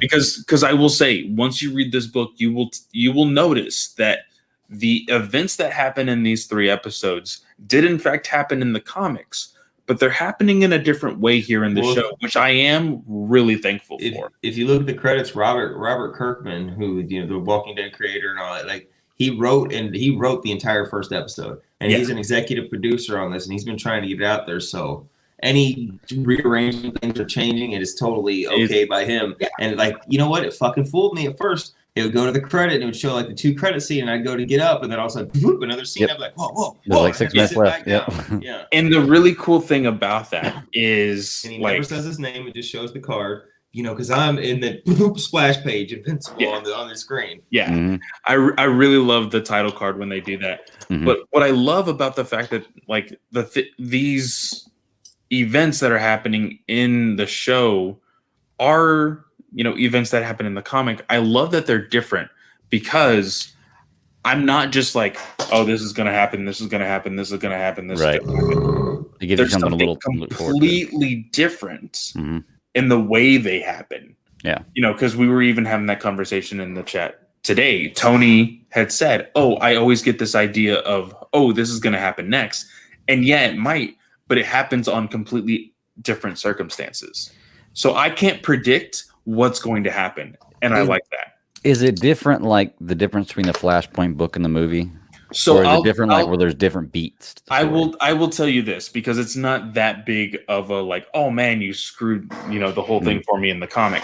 So this alien race, I can't remember what they're called, the one that attacks the town. Starts The one with that an X. aged really Yeah. fucking fast. Yeah. I want to talk about that. Yes. So every encounter that happens with them didn't happen with the teen team. It happened with Mark and his dad. It happened with Mark and Omni-Man. Okay. And they only came back a second time. They came back a total of 3 times. It was the first invasion, the second invasion, and they came back a third time. Mhm. That happened all within 2 episodes. Mhm. I was a little disappointed by that because one of the cool things that is implemented in the Invincible comic is that like one thing will happen in one issue, you'll completely forget about it, and then 10 to 15 issues down the line, they'll bring it back up again. And they're like, oh shit. Like they really play off of that a whole lot. And that's what keeps the comic book like longevity. Like it keeps it fresh. Right. It's not like, hey, we're finished. Okay, we're doing this. Okay, we're finished. We're doing this. They keep because like the less whole episodic, yeah. so like that way. the one big part of where Mark finds out he has his powers. So in the comic, the trash can is clearly a little bit bigger than him, and what he ends up doing is he grabs the trash bag, and we've all had jobs. We've all had jobs back in the day where we had to do trash duty, and we all and we all lobby it over our heads into Every day. Exactly. So in the comic, he does that and it goes flying up in space. Here, he lobbies it, but like he didn't really have to because the trash can was like the same level as him.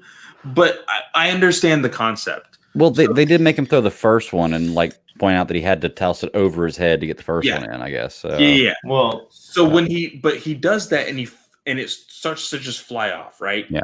And then at the end of the very first episode, we get the security guard from the White House. I saw it, and the with his burgers. stepson in England, Mhm. and it comes crashing down. And it's That's what that was? That's the trash bag. Okay. Yes. Okay. That's the Now that trash makes bag. Okay. So that happens in the comic, but it doesn't happen for like 3 more issues. So you completely forget about it. Okay.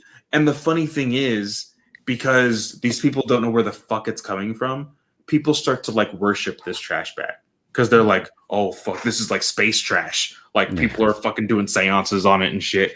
People are lighting candles and like doing all sorts of shit for it. Like people would do in real life, yeah. Exactly. And I wish that the show did this a little bit more. Now it does do it in concept, but they're doing it all within the same episode. Right. And it doesn't really hit the same for me. But overall, this is still a very fucking good show. You know what? They had me at J. Jonah Jameson as fucking Superman, okay? Mhm. Let's just put it that way because he looks like him. They brought in J.K. Simmons to do the voice. They had me at fucking Superman J. Jonah Jameson. I Yes. just want to hear him say, Parker one time. Yeah. You know what I mean? I just want to hear it one fucking time. And it could be somebody parking a car wrong or something. I just want to hear it. And I feel like a lot of us fans of the comics called this coming. Like we called this casting. Like you see him in the comics, you're like, that is J.K. Simmons. That is J.K. Simmons' version of J. Jonah Jameson. Yes. Yeah. Like from Spider-Man. Yeah, because look at And- the hair, the fucking facial feet. It's all it's him. It is him. It's funny because a lot of these voice castings look like the animated characters, like look very similar to the. I was like, wow, that's crazy. And I know the animation was done before, you know, they did the voice castings for this, but it's crazy how that worked out. I wanted to ask you two things. Well, one about secret identities in this universe. Secret identities are a thing, but that doesn't seem like it's like the most important thing in the world to hide your identity. Yeah. So. Okay. Like you don't tell anybody, but if they find out, oh well. Is what it kind of seems like. But here, Omni-Man has a secret identity. The only one who knows that secret identity is Cecil. Okay. The guy that can just teleport where the fuck he wants. Yeah. And the teleporting thing will be explained later. Sure, he's got a device. This is Amanda Waller for all intents and purposes. Yes. Yeah. I and even that connection if you noticed there was like security guards that would like legitimately just fucking like disappear.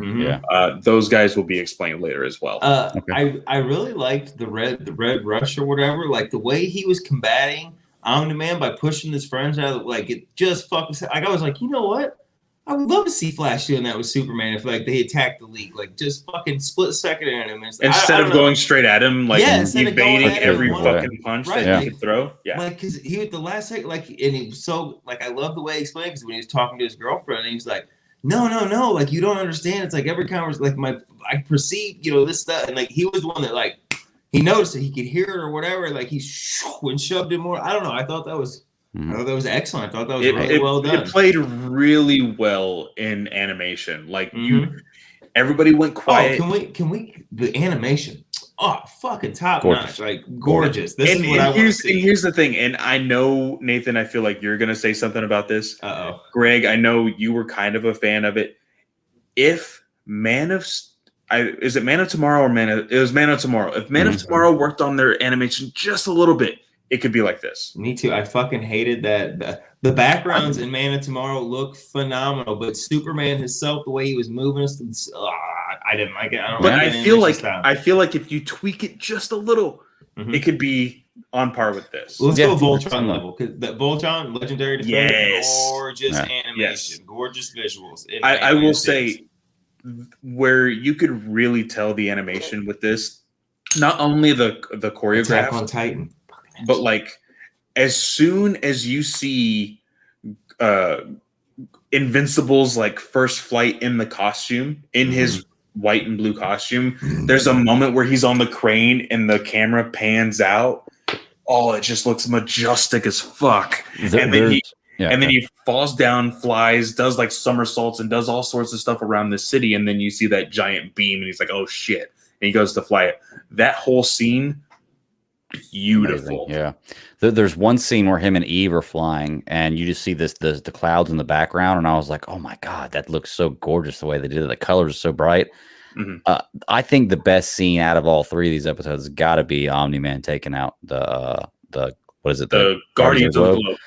Just couldn't, but dude, when he's squeezing the Flash's head, the Red Rush, the Red Rush's head, and I love how he's punching him in the chest, and then you just see the punches get weaker and weaker and weaker, and I'm like, oh no, I was like, he's really gonna do it. His hands, it's crazy, man. You know what I loved? I love that they set it up before that. Is that Omni-Man saves this version of Batman? What is it, like Darkwing? And Darkwing like throws the stuff and saves him, just like the Bruce and Clark, you know, the relationship where he's like Batman's not gonna be in debt to him. And then, like, he tries to do it, and he just grabs, like, wham, and smashes him. It's like, because that's how easily Superman can just fucking demolish Batman. You know what I mean? Yeah. Like, everything that he does to the Guardians of the Globe. So he squishes Red Rush. He puts his hand through the Green Ghost's head. Grabs War Woman's freaking mace. Staff or mace, and slams Aquarius across the face, demolishing its skull, like flipping War Woman's head around. Like, Oh, And then she pukes after he my- flips her head around. I was like, oh, that's crazy. Yeah. He rips the Martian Manhunter's heart out, or the Martian Man. Yeah, Just Martian rips Man. his heart Yeah. out and just rip. I'm like, oh my god! No, and then just so- totally fucking decapitated. So what was his Martian name? Man Yeah. like wrapped around him. Yeah. I legit thought when he ripped him, I thought he ripped him like into shreds. I was Yeah. like, but then no, he like came back comes and back, yeah. reformed and everything. Yeah. And then what was it? Who was the character? He just beheads him, takes his head off. Immortal. So Immortal, yeah. he stabs in his chest, or maybe in the gut. I think he stabs him in the gut first, and and cuts his then fucking head off. and then at the very end, when he's done with everybody else, he keeps saying why, and then right. Oh my gosh. I gotta know. Like, I'm assuming that this is just like their thing, that there's a bunch of planets. The planet's a bunch of Supermans, but it's not really Superman. They're a bunch of General Zods, and like they come in. I don't know why he had to wait for his son to get powers to put his plan in place. But I'm curious to see like why all of a sudden now the switch is going to flip and he's going to conquer this world, and like what it does for their world. Because they're basically Zods, you know what I mean? Like, oh, we go out we share their tech. No, they go out and conquer fucking worlds and take their technology back to their civilization or something. Buy those books, Nathan. Yes, I'm going to. I'm going to buy Buy order those- one tonight. Buy Yeah. those books. I'm finishing Injustice first. Let me get through my two omnibuses Yeah. for the Injustice. Well, but I 'cause will be buying this. I will tell you this. It is not it's not anything spoilery, but there's a moment where you see Omni-Man here in the show go through the portal with the other. Yes, to their Oh. and he's fucking. What up. happens? We will talk about the actual invasion, but Mhm. like what happens when he goes into that portal, that is not seen in the comic. Oh, okay. So that was new for you. He aged up, And that in was there. awesome. And that was awesome, Well- by the way. well, He aged up for a little while. The aging up thing, like, because like there's a moment where like you see the family in their house and they're like, okay, this is just like a normal Tuesday or whatever, and he comes in like with a full beard and everything. Mhm. That is played off very quickly in the comics. They're just like eating dinner, and you just see him like start walking up the stairs just randomly. They like look up at him, and he's like, "I need a shower," and he like starts to go up the stairs, and that's the end of it. Like, and it happens several issues after he entered the portal, so you Oh, okay. forget about him for a little bit, Right. and then he comes back. Okay. But this invasion, I love the way they set it up. Me too. Like I love the time concept. the time concept is also played out in the comics, but like just the aggression that this leader is like, he starts to learn, okay, just like Robot said, a day here, decades over there. Mhm. So they are learning. And Mhm. okay, well, now they know that Mark Grayson, Invincible, he is the person that they need to be watching out for. By the third time that they get out there, Mhm.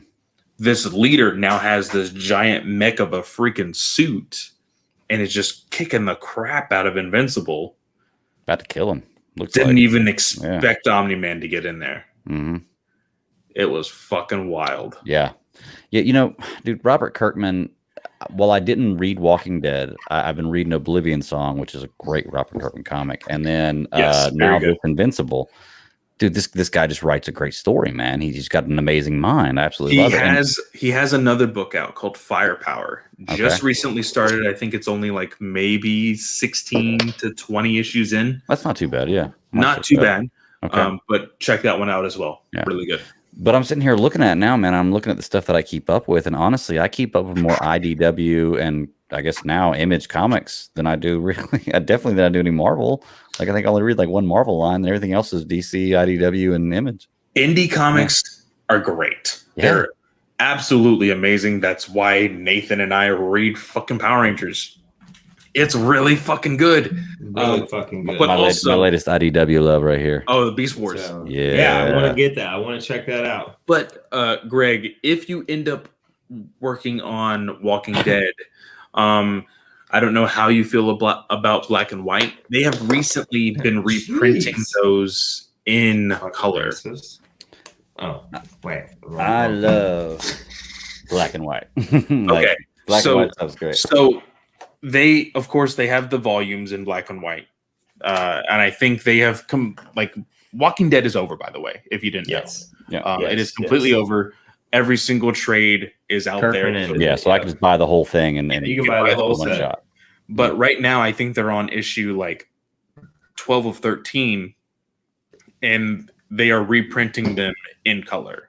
Okay. I've heard that in the comic, does Rick go Carl? You know, in that really weird way, like Andrew Lincoln does. That was I will be completely honest. I have only read the first 3 volumes of Walking Dead. Okay. I have read the first 3 volumes. I own like 2 issue 50s. And then recently at their I think it was the 10th anniversary, they had the mystery bags. I bought like 3 of those, and I have some comics of those. So I just want a first edition of the issue 1, man. You know, just want a first edition issue 1. I'll be good. Yeah. Good luck. Yeah. No, I tried to get one a long time ago. It's never gonna happen. I loved the show for a while, and then it fell off a cliff for me. I just couldn't. Like basically, you know, spoiler what they did to chant the it got worse. Race, you know what I mean? Yeah. Like, come on, man. Like, the whole show's about this motherfucker, and you're going to do him dirty like that. What are you doing? I guess. You know what I mean? That's where I stopped. Yeah, me too. I was out after that. Like, you already pissed me off with turning Rick into a quivering douche. You know, no offense, ladies, if you have to douche. But you know what I mean? Like, it was just, Yeah, I actually just watched the entire series a few months ago. Me and my wife did. So we binged the whole thing, and it does get worse as the season goes on. Yeah, as the seasons go on. But I mean, it's whatever. Like I said, I never read the comics. Maybe I will one day, but you know, zombies are not really my thing. I never got into it. So I found it at the store. It was like $12, and I've heard it's one of the better or higher turtle runs, but it's in the middle of it's City Fall Part 1 for the Teenage Mutant Ninja Turtles. Because apparently, that's one of the higher rated books, and I'm ready to jump into that too. If it wouldn't have been so cheap, I wouldn't have got it. And I'd heard of it, so I'm going to jump into that Turtles book before long too. I'm going to jump into this tonight. That is an excellent book. The Last Roman. And me and Hines and now Joe have been doing reviews of each issue. Well, whenever it comes to the next issue, if you want a 4th, I say I'll tag along. Hey, yeah, I would totally be down for it. It is such a good, because, and I think you got the director's cut, didn't you? I'm not sure. I got variant covers for both of them because I'm a big variant cover guy. So I'm not sure is this the director's cut? This is no, one. I guess not. Yeah, that's one. I need a collected edition. Oh no, you didn't. Yeah, so actually, no. I'm sorry. This is the 3rd variant cover for the first one, and it's the 2nd variant cover for the second. Well, because here's the thing about the variant covers for the first one. Do you know how many there were? How many? No, 75. All right. Wow. Yeah. Okay. With some indie comics, depending on how big the release is. They will give each comic shop in America and around the world the opportunity to pay for their own individual variant cover. Yeah, that's like they did with the Catwoman one. I had back there. But they each shop, if they do it, they have to buy a certain amount of those comics. It costs a pretty penny. Yeah, I will tell you that. I used to work at a comic shop. It costs a pretty big penny. But the shop that I used to go for is technically the largest. Is usually the comic shop that I used to work at is technically the largest comic book shop per square footage in Texas. So nice. They're always worth it. Everything's bigger in Texas. Well, it's always nice to say you got the biggest of anything in Texas, right? That's a big statement. You know what they say. You know what they say about guys that brag about big comic book stores, right? They read it. Short case. Short case. That should be an intro right there. I like that. Yeah. All right, you guys got anything else you want to say about Invincible? I mean, I'm gonna continue to cover this as it goes on. I'm about to start reading the book, and when we get the books, man, let's talk about the books too, because I'm totally down with that. This is really awesome. If you once you finish the first arc, which is like the first 6, I believe the first 6 issues. Volume 1. Volume 1. Go check out Joe's. I might have to buy a book at a time from the Geek Ultimate Alliance. Go check out his review. I was actually on it. We talked about the first 3 or 4. Yes, it is a shameless plug. Hey, put it out there. I was saying, Hey, as long as we know where we're at. I want to get to know World's Finest True Just Believers. That was what Brenton just kidding. Chris did Yeah. too. Was Yeah. Invincible, so. Yeah. Two good spots to go check out the. Yeah, that was when they review. began their bromance. Hey, I will say I'll start somewhere. this comic book is like the pinnacle of like what you want to be as an indie comic book like creator.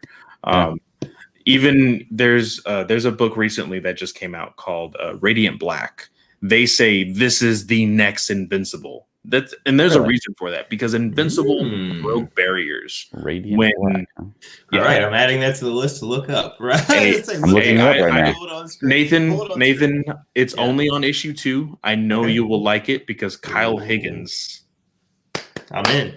Wrote it. I'm about to buy his Nightwing omnibus too. And he even said his road from Power Rangers was only to lead him to Radiant Black. You mean this one right here? Then Is that it? That one right there, and that is one it. right there. Okay. That's Me gonna be my next read. Right there. I'm reading a ton of Image comics. We got the first issue early, and me and Joe reviewed it on the Patreon for Geek Ultimate Alliance. So if you would like to go listen to that, go listen to that. Yeah, Greg. Man. Just because of his Power Rangers run, like it's so fucking well done. I'm gonna get the New 52 Nightwing run, his omnibus, just because I have faith in like he's a good writer. So I haven't read it, but I guarantee you won't be disappointed. I will read this Radiant Black series, and especially if they're touting it as the next Invincible. Because like I said, I had only ever heard people talk about it, but if the book is as good as these first 3 episodes are, in my opinion, because I'm like Travis Hines, you know, I'm a big animation guy, and like you play, like, you know what I mean, like obviously you're a big animation guy too, like, and I just love that visual medium and how gorgeous the artwork can look and go. And like you guys said, these shots look fucking gorgeous. It was, you know what I mean? Like, like I'm a big fan of that stuff. So if the books are half as good as what these first 3 episodes are, like, oh yeah, I'm definitely getting the books. I'm gonna enjoy it, and I'm kind of glad that I'm going into the show not knowing anything, because like literally my socks were blown off because I was like, well, wasn't fucking expecting all this delightful goodness. I wasn't either. You know what I mean? Yeah. And I just gotta say, like, we talk about the imagery. I just love Invincible's Mark's suit. Like it's. Do you really? I do. I really like that suit, man. Things, honestly, no, I think it looks great, man. I'm like, oh, that looks really, really good. Yeah. So the centerpiece, Aquaman, the centerpiece is the body of the eye, and the dot is his head. Yeah. I got it. You know, I'm not quite that. But it's funny because he did it because of Image. That's Image's logo. Yeah, it's the eye. Motherfucker. See, I'm stupid, guys. I know. Look. I'm talking. I should address myself with a capital R. You know what I'm saying? Like, I get it, guys. I get it. Oh well. All right, y'all. That's about all I had to cover tonight. Is there anything else you want to bring up about this? I know I'm going to be, like I said, we're going to be covering it. I'm going to be reading the comics. We're probably going to be reading the comics. And I'm going to check out this Radiant Black. I might go Sunday and go check out Radiant Black. Me too. You know what I was just thinking about? Like, there's so much good stuff that's like we finally got our Snyder cut. The Boys was a fantastic fucking delight. This show is a fantastic delight. Like, we've got all this stuff like coming. The new Mortal Kombat looks fucking great. The Kong versus Godzilla. Yeah. What is that next week? Mighty Ducks Game Changers. Yeah, oh god. But I'm just saying, there's a lot of the Batman coming out because that first one looks good. You're like, there's a lot of good stuff that we've gotten, and a lot of good stuff that's coming. Like I was just thinking about it. It's been a while since I have watched the Netflix Daredevil stuff, because I'm going to do Daredevil 1, 2, Defenders, and then 3. Like, I'm going to watch, because guys, you remember how fucking good and blown away you were by Daredevil season 1? Oh my like god! the hallways, you know what I mean? Like staying up all the way until 5 a.m. watching that thing. I remember literally being like, "Whoa, superheroes can do this!" And then later on, we got Batfleck and BVS. But you know what I mean? Like he was I was like, "What is like that hallway scene was fucking epic." You know what I mean? And then I think I'm one of the only people around that was a fan of Elektra and that Elite Yodi or whatever, and Daredevil. I don't know. Either way, Punisher comes in. Like, it's just a great show, and like I'm gonna go back and watch it. Like, there's so much good stuff for me. You know what I mean? Like, now that I think about it, like I can pick and choose stuff. Like I don't necessarily like what's going on in Star Wars and stuff right now, but you know what? I think I'm gonna do like Katie, and I'm gonna go back and read all the old Legends timeline stuff. That's probably more in line with the way I like that. You know, which reminds me, pick and choose things, because we have a plethora of just wonderful, delightful things. Sorry, I was gonna say, Nathan, you need to send me your list of Star Wars Legends audiobooks that I need to purchase because the Bane trilogy for sure. Yes, and Revan. Bane trilogy is probably going to be my first, but yes. next month is my first like free credit that is not going into anything, because this month's went into the next High Republic book, which is coming out in June. So my April month is completely free range. So I need that list. Give me the list. I will send it to you because like right now I got a small handful.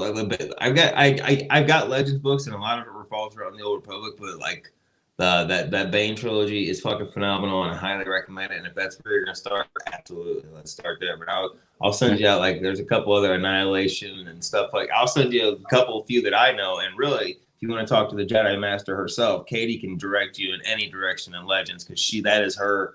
Like that is her slice of Star Wars. Yeah, like that is her wheelhouse. Is that is the Legend stuff? 100%. All right, sure thing. Cool. Well, dude, I'm sitting here looking at the IDW website, man. There's a lot of comics that I wouldn't mind checking out, but I'm definitely gonna start checking some IDW stuff out. Anyway, awesome show, y'all. I got nothing else for the night. Y'all got anything else you want to talk about? No, I think we're good. Cool. Let's go ahead and wrap it up then. Clay, where can they find you, buddy? Yeah, you can find me at the at Fanboy Clay on Twitter. That's where you will see me more often than not. If you go to my Twitter, you can see the link tree in my bio, where you can listen to the Batman News Weekly podcast, the Comic Book Legion podcast, the Weird Science Marvel podcast, along with their Patreon, and of course the Geek Ultimate Alliance Network. Everybody, the Geek Ultimate Alliance Network has me on as you got a microphone who's open in his mouth. I know, basically. Nathan, where can I hear you at, buddy? You can hear me here Friday evenings at 8 o'clock my time, 9 o'clock Greg time. You can also like how you worded that. Yeah. Every other Sunday morning, Katie and I get up and we talk a little Star Wars for breakfast, and that audio drops every other Thursday. But other than that, you can't find me anywhere. Hit me up. I'll give you his number. Yeah, hit me up and give the number. But I don't have anything else to say other than hashtag restore the Snyderverse. Because damn, we really, I mean, like that shit really made some waves, and I hope that the right people were listening. But until then, respectfully ask for and show them that you're willing to spend dollars on Restore the Snyderverse. And if you're like me, take it in any capacity you can get it. The pinnacle, the coup de grace, the holy grail is Justice League 2 with all the actors coming back. We got tiers. Right below that, we go animated, and then we go comic. You know what I mean? If everybody who retweeted that hashtag gave $14, then we could raise $70 million to continue the Snyder. I would put in $14. Would you put in $14? Was it 5 million people? Yeah. So pick up soda cans or go to a sperm bank and donate. Or I'll fucking do anything to get that out. Whatever. That's all it takes, folks. I'm starting right now. $14. Let's start contributing. You can find me at the Bat Daddy 52 on Twitter. You can find the links to all my shows. DC Alliance podcast, Superhero Discussion, C3 Panthers podcast, Super Civil Servants, and then I like to dabble in a little bit of things here and there. I like to make appearances on different shows all the time. But check all those out. I'll leave links to the shows in the notes. We're here live every Friday. Come check us out. Next week, we're going to be talking about Kong versus Godzilla as one of our main topics, Falcon Winter Soldier, and then Invincible, and I'm sure whatever else comes out. So there'll be some more news, I'm sure. I hope people do, like I said, with my whole on that first episode not seeing it, like I hope people don't take it the wrong way. And even if you do, I think it says more about you than it does me because you're not even willing to listen. You know what I'm saying? Like it's conversation. I hope people at least saw or understood or think I have a fair point. Well, nothing changes about this subject unless people talk about it. Exactly. That's the thing is being able to talk about it with people. So that's have a dialogue and an open discussion and look at all sides of everything. Right. Even if the other person or think or with your whole heart is wrong or doesn't see it right, it's a dialogue. It's a conversation. Right. You don't have to agree, but at least listen because you might figure out something you didn't know before. You might see a different perspective. You might learn something new. Yeah, if you close yourself off, you can't learn anything. And that includes me too. That includes myself in that situation. So yep. I agree. Very true. All right, fellas. Well, let's go ahead and get out of here, and we'll kick it up next week. I'm sure I'll probably talk to y'all later on this evening. All right, guys. Until next week, keep pounding. See yous.